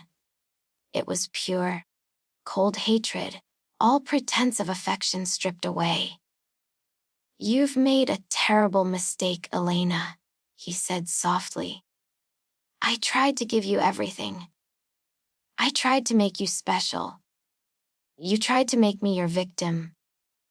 Elena replied, her voice steady. "But I'm not. I'm the one who got away." The police led Alexander out of the house. Through the windows, Elena and the guests watched as he was placed in the back of a police car. The lights were still flashing, painting the scene in alternating red and blue. As the police cars drove away down the long driveway, carrying Alexander Voss toward justice, Elena felt her knees go weak. Her mother caught her before she could fall. "It's over," Patricia whispered. "You're safe now." But Elena knew it wasn't quite over. Not yet. Chapter 5. Justice and Aftermath. The house that had been filled with the sounds of a dinner party now hummed with a different kind of activity. More police had arrived. Detectives, crime scene investigators, officers with cameras and evidence bags. The guests had been asked to remain for statements, and they sat in small clusters in the living room, speaking in hushed, shocked tones. Elena sat in Alexander's study. How strange to think of it as his study now, when everything about him had been revealed as a lie. Giving her statement to Detective Sarah Chen, a sharp-eyed woman in her 40s, who had arrived shortly after Alexander had been taken away. "Walk me through it again," Detective Chen said, her pen poised over her notepad. "From the beginning. When did you first meet Alexander Voss?" Elena recounted everything. The charity gala, the courtship, the invitation to spend the weekend at the estate, Alexander's request that she not enter the locked room, her decision to investigate, what she had found. "And you documented everything?" Detective Chen asked. "Everything I could. I took hundreds of photos on my phone. I uploaded them to cloud storage and to an email account. I was afraid if something happened to me, if he hurt me before I could expose him, at least there would be a record. At least someone would know." Detective Chen's expression softened slightly. "That was smart thinking, Miss Marsh. Very smart. Can you provide us access to those accounts?" "Of course." Elena wrote down the login information on a piece of paper the detective provided. "We've obtained a warrant for the third-floor room," Detective Chen continued. "Our team is up there now processing the scene. What you've told us, if it's all accurate, and I have no reason to doubt you, then this is one of the most significant serial killer cases we've seen in this state in decades." "How many?" Elena asked quietly. "How many women do you think he killed?" "It's too early to say. We'll need to investigate each file, verify the death certificates, look into the circumstances of each death." "But Ms. Marsh, there could be dozens, maybe more." The weight of it settled over Elena like a heavy blanket. Dozens of women, dozens of lives cut short.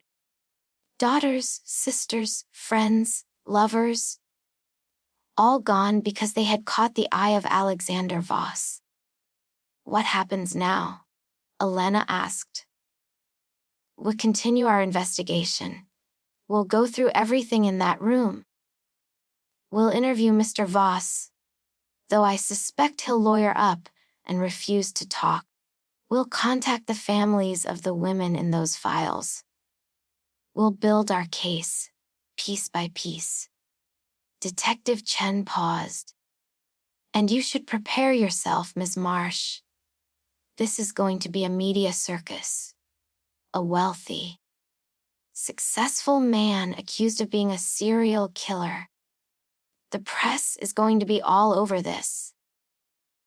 You're going to be in the spotlight, whether you want to be or not. Elena hadn't thought about that. She'd been so focused on exposing Alexander, on stopping him, that she hadn't considered what would come after. I'll deal with it, she said, though she felt far from confident. Whatever it takes to make sure he's held accountable. Good. Detective Chen stood. One may have more questions for you in the coming days. Don't leave town and keep your phone on. And Ms. Marsh, what you did tonight took tremendous courage. You probably saved your own life.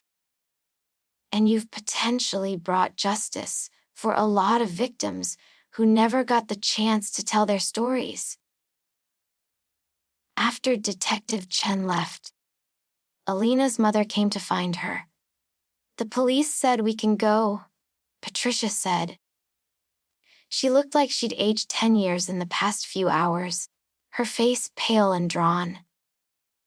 Come on, baby. Let's get you out of this horrible place.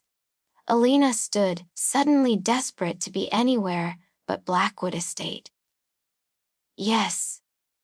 Please. Let's go. They gathered Elena's things from the blue room. She never wanted to see that room again. Never wanted to remember how beautiful and welcoming it had seemed before she knew the truth. A police officer drove them back to the city, the silence in the car heavy with unspoken thoughts. At Alina's apartment, Patricia insisted on staying the night. I'm not leaving you alone, she said firmly. Not after everything you've been through. Alina was too exhausted to argue. She changed into comfortable clothes, washed off her makeup, and finally allowed herself to feel the full weight of what had happened. She had been dating a serial killer, had kissed him, had let him hold her, had been falling for him. The thought made her physically ill. Mom, Alina said as they sat together on her small couch, cups of tea growing cold in their hands. I'm so sorry. Sorry. Patricia looked at her in confusion. What on earth do you have to be sorry for? You were so excited about Alexander. You thought he was perfect for me. And I ruined it. Elena Mary Marsh, Patricia said sternly, using Elena's full name the way she had when Elena was a child. You didn't ruin anything. You saved yourself. You stopped a monster. I'm the one who should apologize. I pushed you toward him. I was so blinded by his money and his charm that I didn't see. I didn't even think to question. She broke off, tears streaming down her face. Elena had rarely seen her mother cry. We couldn't have known, Elena said softly, putting her arm around Patricia's shoulders. That's what makes people like him so dangerous. They're experts at deception. They show us exactly what we want to see. They sat together in silence for a long time, processing the horror of what had been revealed, the narrow escape Alina had made. Finally, Patricia spoke again. "How did you know? What made you suspicious enough to look in that room?" Elena thought about it. "I'm not sure, honestly. There were little things. Nothing concrete, just feelings. The way he seemed too perfect. The locked room itself. Even though his explanation was reasonable. Maybe some part of me knew, on an instinctive level, that something was wrong. Or maybe I just got lucky." "Not lucky," Patricia corrected. "Smart, brave.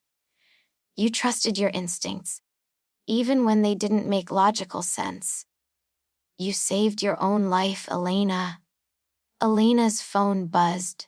She looked at the screen and saw multiple missed calls and texts from Sophia. "Oh God, Sophia?" Elena said.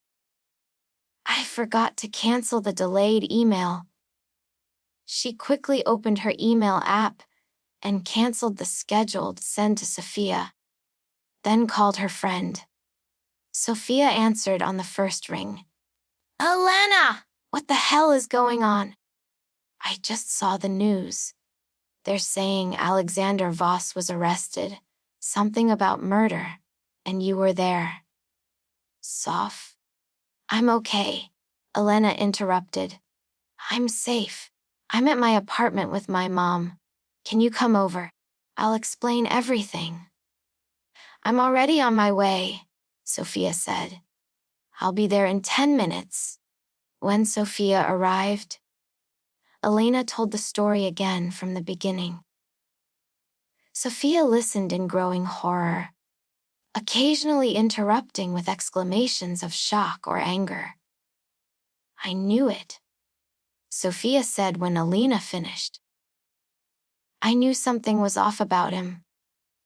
He was too smooth, too perfect. I should have trusted my instincts more. I should have dug deeper when I ran that background check." "How could you have known?" Elena asked. "He was careful.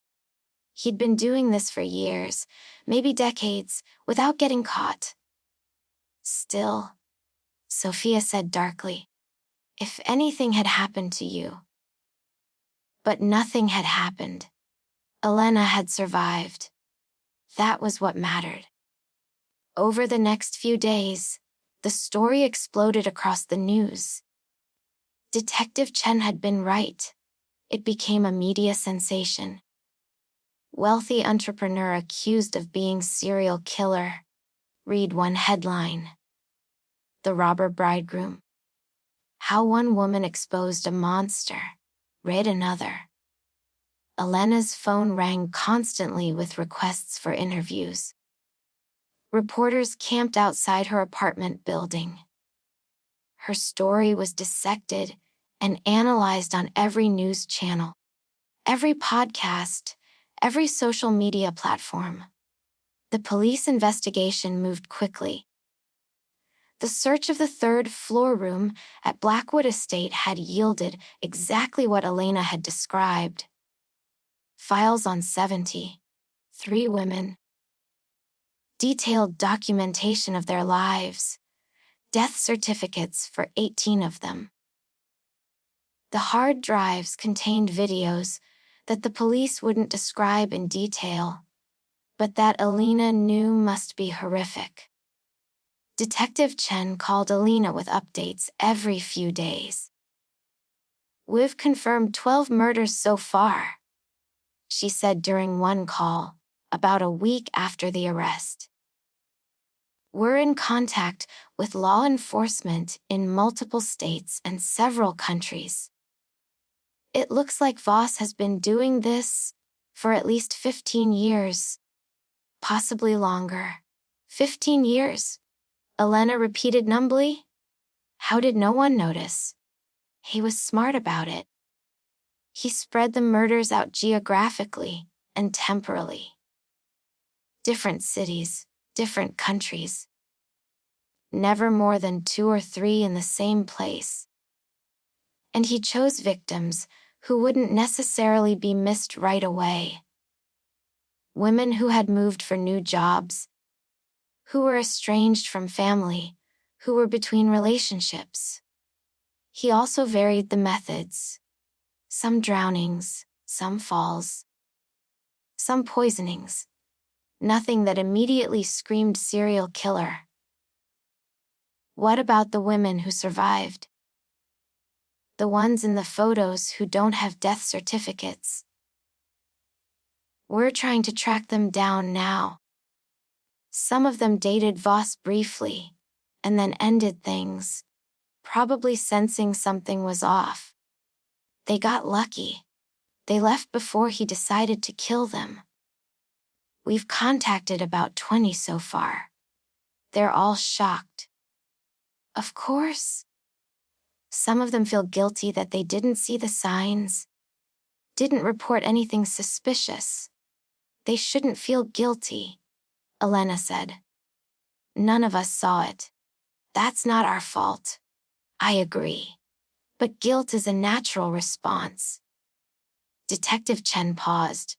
There's something else. We found evidence that Voss was planning to propose to you. Elena felt her stomach drop. What? There's a ring in his bedroom safe. An engagement ring. Very expensive. Based on the timeline in his files. He usually proposed about 6 to 8 weeks into the relationship. Then, after the engagement, he would arrange a private celebration. Just the two of them. And that's when he would kill them. He was setting you up for the same pattern. The thought made Elena feel sick. So the dinner party was probably his way of publicly establishing your relationship before the private proposal, making it seem more real, more legitimate. Then, when you died in an accident, a few weeks later, there would be witnesses to how happy you'd seemed, how in love he'd appeared to be. It would make your death seem even more tragic, more random. He had it all planned out, Elena whispered. Yes. But you disrupted the plan. You're the one who got away. The trial was set for 6 months later. Alexander Voss had hired an expensive legal team who argued that the evidence was circumstantial, that the files were indeed research for a book, that the death certificates proved nothing about Alexander's involvement. But the prosecution had more than just the files. They had the videos, which clearly showed Alexander with several of the victims shortly before their deaths. They had forensic evidence from the estate. Traces of sedatives in the kitchen where Henry prepared meals. Methods of disguising poisons as accidents. They had testimony from some of the survivors about Alexander's controlling behavior, his insistence on isolation, the way he tried to separate them from friends and family. And they had Elena. Elena took the stand on a cold March morning, 6 months after that fateful dinner party. The courtroom was packed with reporters, family members of victims, and curious onlookers. Alexander sat at the defense table in an expensive suit, looking every inch the successful businessman wrongly accused. Elena took the oath and sat down, her hands folded in her lap to keep them from shaking. The prosecutor, a stern woman named Janet Morrison, began her questioning. Ms. Marsh, can you tell the court how you met the defendant? Elena took a deep breath and began.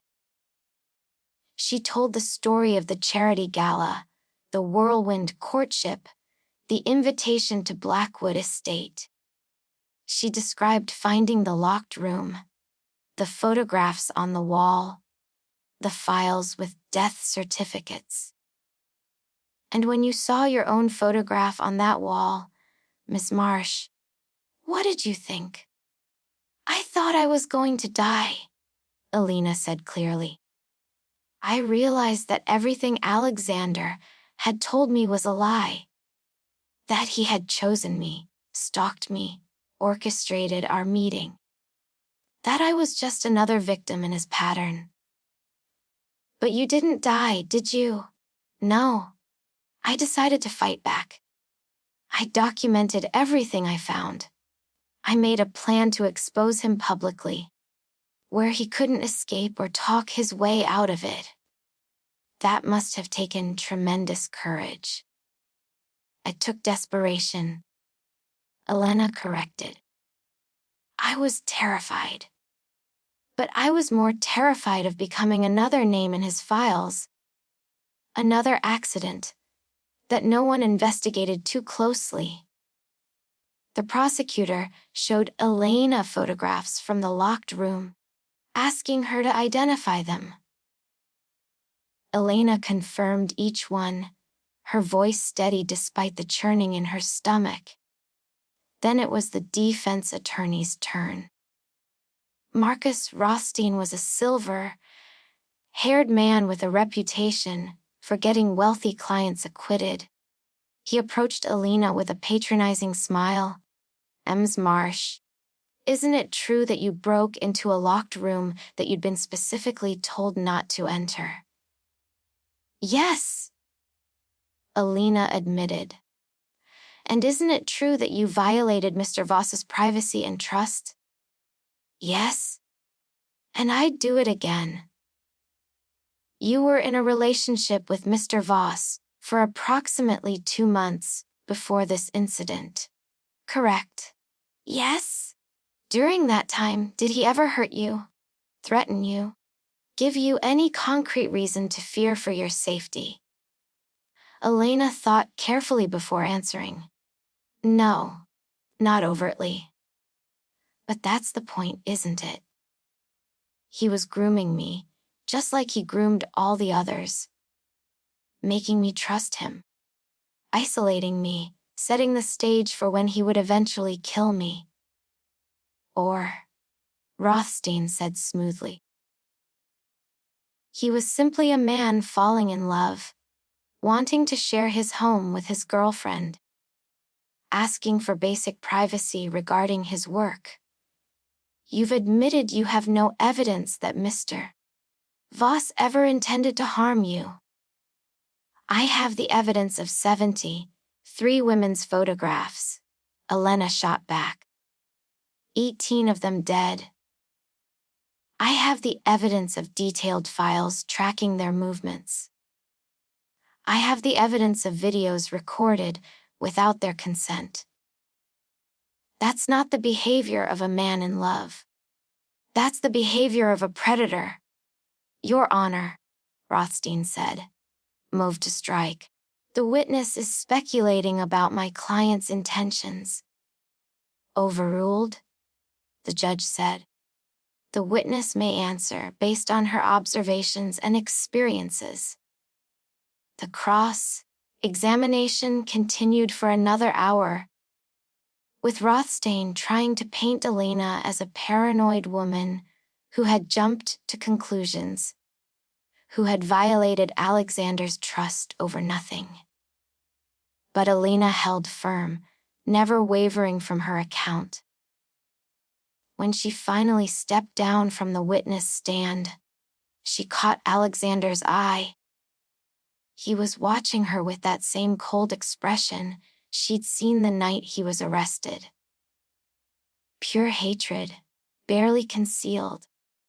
She had taken everything from him, that look said. His freedom, his reputation, his carefully constructed life. Good, Elena thought. You took everything from those women. You don't deserve anything. The trial lasted 3 weeks. Family members of the victims testified tearfully about their lost daughters, sisters, friends. Forensic experts explained the evidence found at Blackwood Estate. Digital forensics specialists testified about the contents of the hard drives and computers. The defense tried to create reasonable doubt, suggesting that perhaps Alexander was indeed just a true crime researcher who had poor judgment about how to conduct his work. They brought in character witnesses who spoke of Alexander's generosity, his philanthropy, his business acumen. But the weight of the evidence was overwhelming. On a rainy afternoon in late March, the jury returned after only 6 hours of deliberation. On the charge of murder in the first degree for the death of Sarah Mitchell. How do you find? Guilty. On the charge of murder in the first degree for the death of Jennifer Huang. How do you find? Guilty, guilty, guilty, guilty. 12 counts of first-degree murder. Multiple counts of attempted murder, kidnapping, assault. The list went on. Alexander Voss showed no emotion as the verdicts were read. He sat still and silent, his expensive suit perfectly pressed, his face blank. The judge set sentencing for 2 weeks later. The prosecution was seeking life in prison, without the possibility of parole on each murder count, to be served consecutively. Outside the courthouse, Elena faced a wall of reporters and cameras. Ms. Marsh, how do you feel about the verdict? I'm relieved, Elena said. Justice has been served, not just for me, but for all the women who didn't survive. For Sarah and Jennifer, and Amanda and Rebecca, and all the others. Their families can have some closure now. What would you say to other women who might be in dangerous relationships? Elena looked directly at the camera. Trust your instincts. If something feels wrong, even if you can't explain why, pay attention to that feeling. Don't let anyone make you doubt your own perceptions. And remember, it's not your job to fix or save someone who might hurt you. Your first responsibility is to keep yourself safe. Do you have any regrets about how you handled the situation? My only regret is that I didn't figure it out sooner. That I let myself be charmed by him in the first place. But I also know that's not fair to myself. Alexander Voss was an expert manipulator. He fooled everyone, not just me. The important thing is that I trusted my instincts when it mattered most, and I took action to protect myself and to stop him from hurting anyone else. At the sentencing hearing 2 weeks later, several family members of victims gave impact statements. Elena sat in the courtroom and listened to their pain, their anger, their grief.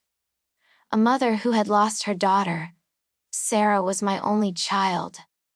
She was funny and kind and full of life. Alexander Voss took her from me. And I will never get to see her graduate from law school, never get to dance at her wedding, never get to meet my grandchildren. He took my future along with hers. A sister. Jennifer always saw the best in people. She trusted too easily, loved too freely. He used that against her. He made her think he loved her, and then he killed her. I hope he spends every day for the rest of his life thinking about what he's done. When it was Elena's turn to speak, she stood and faced Alexander directly. I am one of the lucky ones, she said. I survived. But I carry the weight of knowing that I was meant to be victim number 19 or 20. I carry the knowledge that I dated a man who looked at me and saw not a person, but a target. I have nightmares about what would have happened if I hadn't found that room, if I hadn't trusted my instincts. She paused, gathering her thoughts. But I also carry hope. Hope that by exposing Alexander Voss, I've helped prevent future victims. Hope that the families of the women he killed can find some measure of peace. Hope that my story will help other women recognize the warning signs and protect themselves. She looked at the judge. I ask that you impose the maximum sentence allowable by law. Alexander Voss is a predator who has shown no remorse, no empathy, no regard for human life. He should never be free to hurt anyone again. The judge, a woman in her 60s with steel, gray hair and sharp eyes, nodded solemnly. Mr. Voss, she said, you have been convicted of 12 counts of first-degree murder, along with numerous other serious crimes. The evidence presented at trial paints a picture of a calculating, methodical predator who viewed women as objects to be collected and discarded. You showed no mercy to your victims, and you will receive none from this court. She sentenced Alexander to life without parole on each murder count, to be served consecutively. Additional sentences for the other crimes brought the total to over 200 years. You will die in prison, Mr. Voss, the judge said, and the world will be safer for it. Alexander was led away in handcuffs. He looked back once at the courtroom, his eyes scanning the faces of the family members, the reporters, finally landing on Alina. She met his gaze steadily, refusing to look away. She had won. Justice had prevailed. He was the one in chains now. Life after the trial was not easy. Elena had to deal with the media attention, the notoriety of being the woman who exposed the robber bridegroom, as some outlets had taken to calling Alexander. She gave a few carefully chosen interviews, wanting to control her own narrative, but mostly she tried to return to some semblance of normalcy. She went back to work, though her firm had offered her extended leave. She found that she needed the routine, the familiar rhythms of spreadsheets and presentations. Her colleagues treated her with a mixture of admiration and awkwardness. No one quite knew what to say to someone who had survived such an experience. She saw a therapist weekly, working through the trauma of what she'd experienced. The nightmares gradually became less frequent.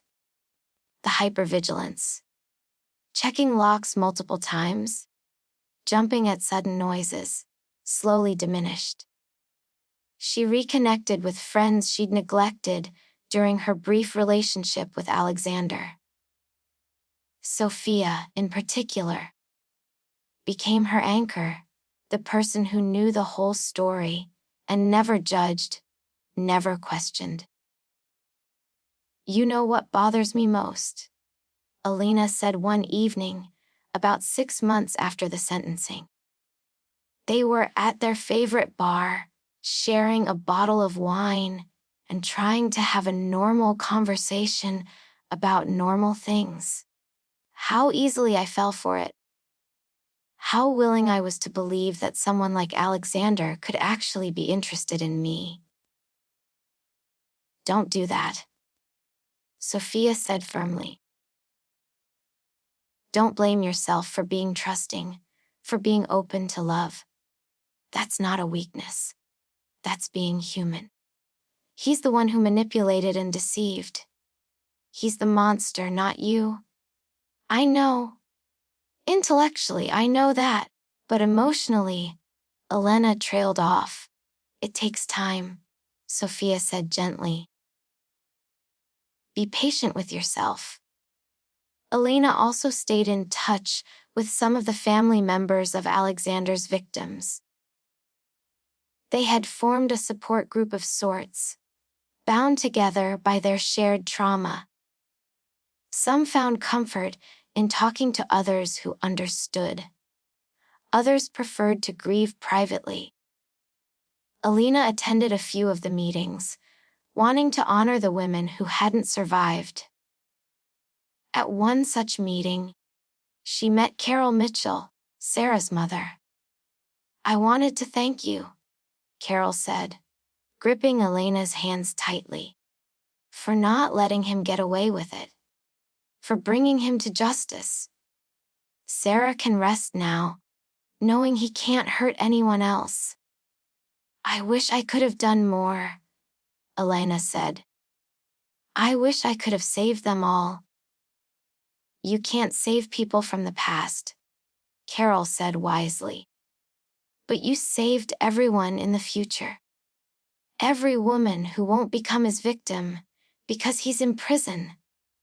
That's because of you. The thought helped. It didn't erase the guilt Elena sometimes felt. Survivor's guilt, her therapist called it. But it helped. A year after the trial, Elena was offered a promotion at work. Senior analyst.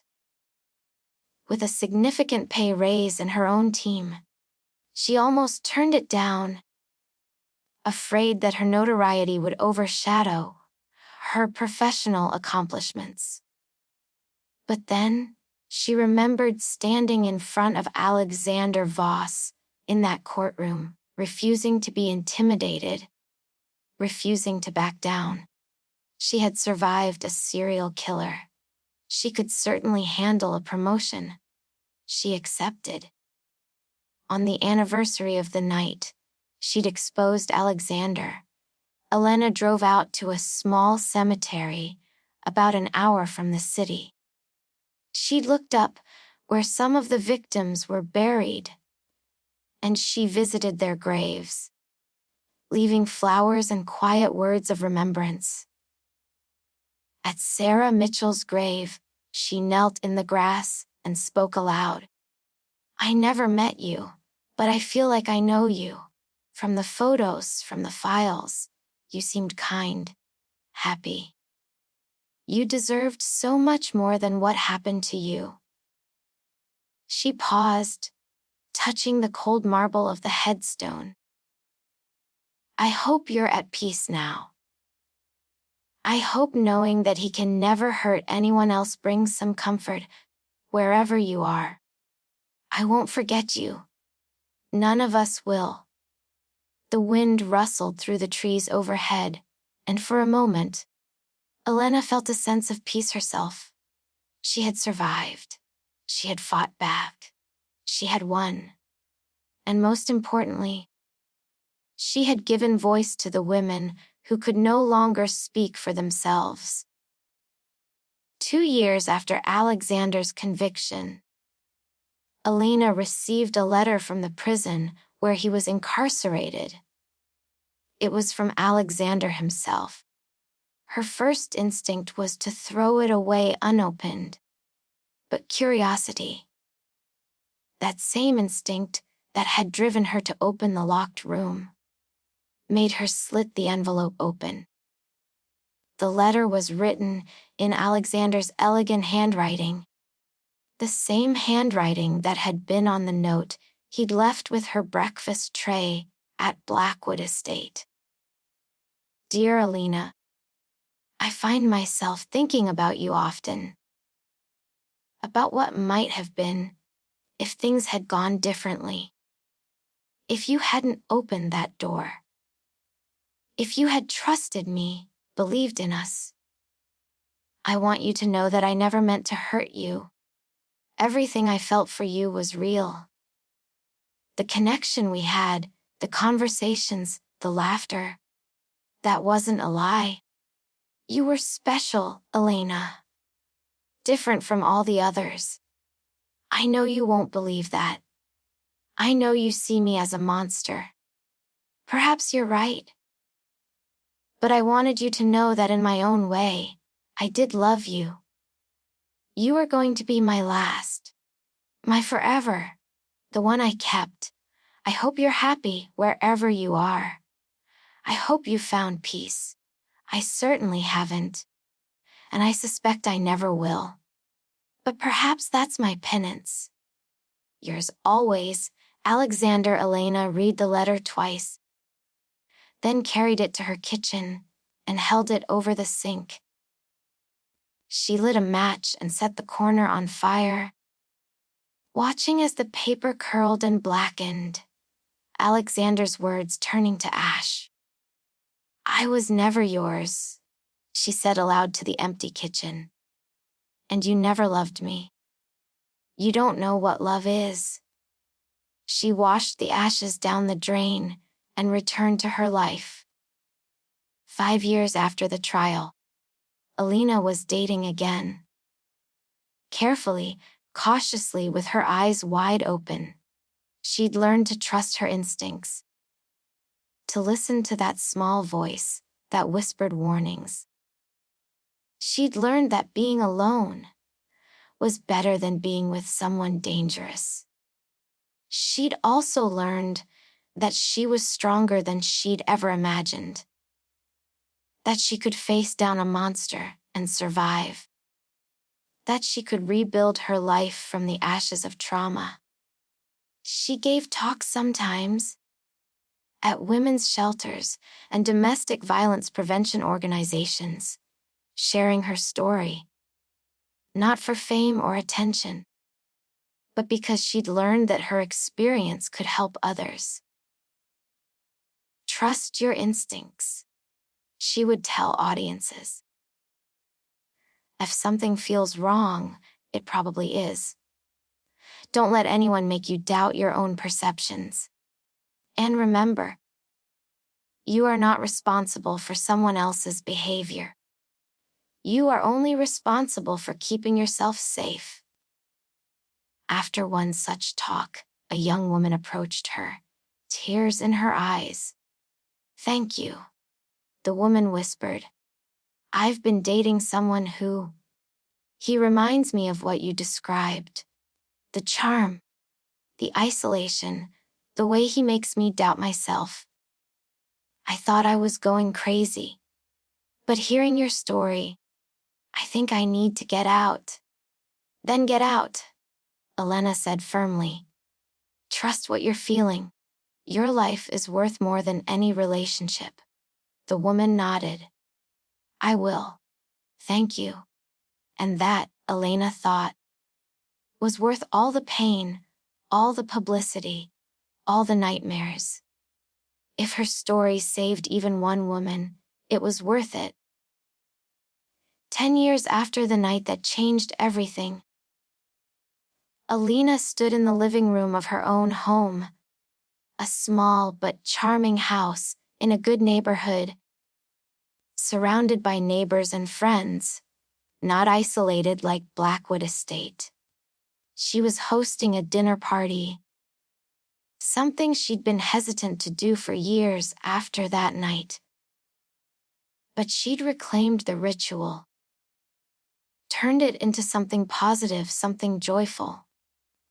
This dinner party was to celebrate her engagement to a kind, patient man named David who knew her whole story and loved her anyway. A man who respected her boundaries, who understood her triggers, who never pushed or pressured. A man who was nothing like Alexander Voss. Among the guests were Sophia, of course, and Elena's mother, who had become more cautious and discerning in the years since Alexander's exposure. Detective Chen was there too, She and Elena had maintained a friendship over the years. Several coworkers, a few neighbors, and Carol Mitchell, who had become something like a second mother to Elena. As Elena looked around the room at the people she loved, the people who had supported her through the darkest time of her life, she felt a profound sense of gratitude. She had survived. More than that, she had thrived. The locked room at Blackwood Estate had been meant to hold the secrets of Alexander's crimes. Instead, by opening that door, Elena had brought those secrets into the light. She had given justice to the women who had been silenced.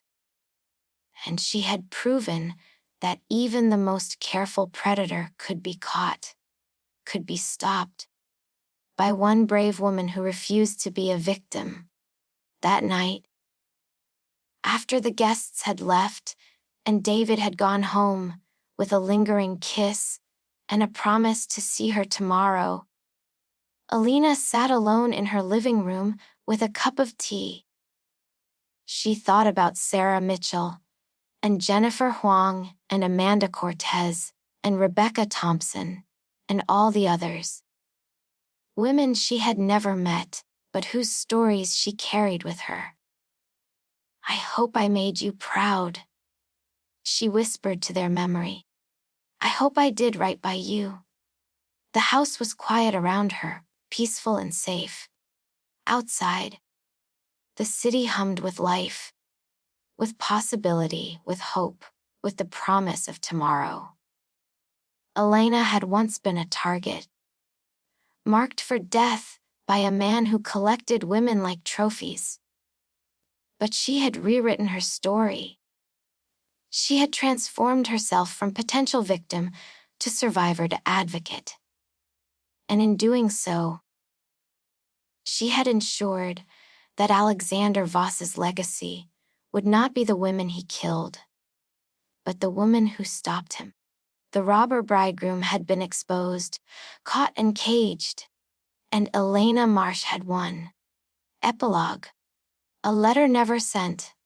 In a maximum security prison, 300 miles away, Alexander Voss sat in his cell and composed letters he would never send.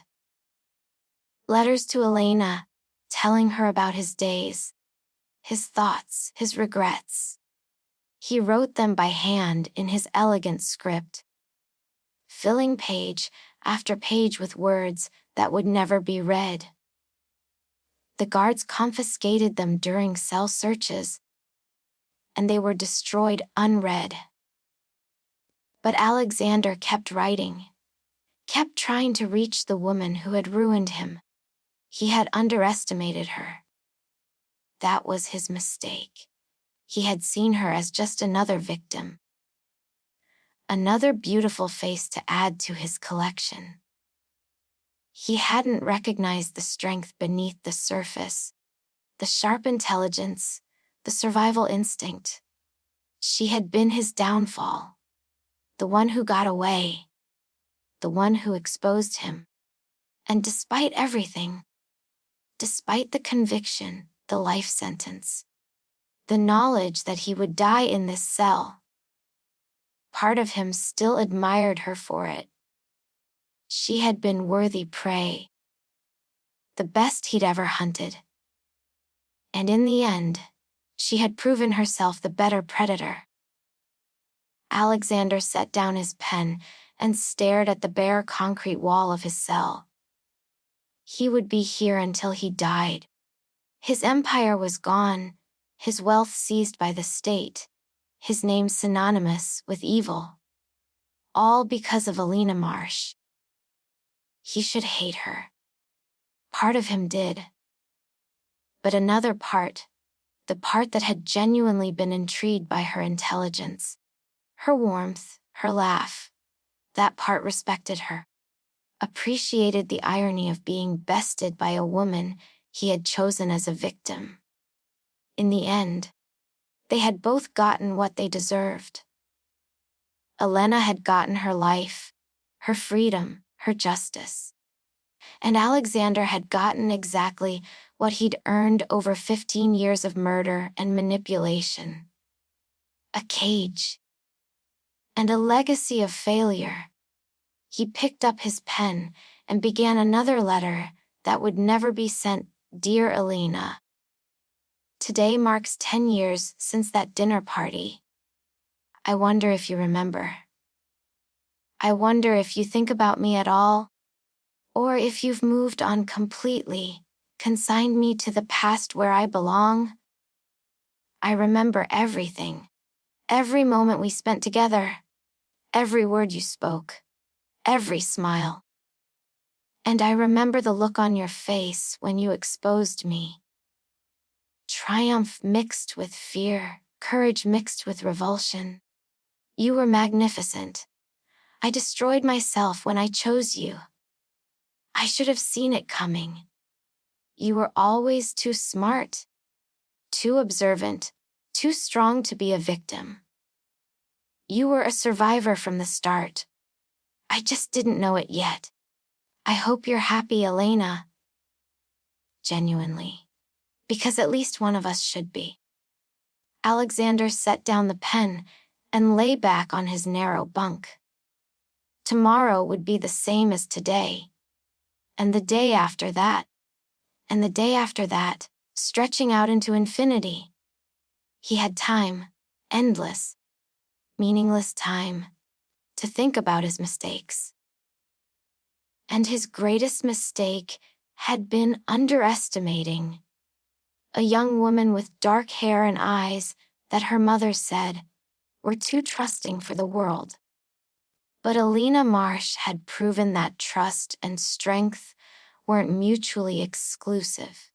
She had trusted her instincts, and her strength had saved her life. The robber bridegroom had finally met his match, and she had won. The end.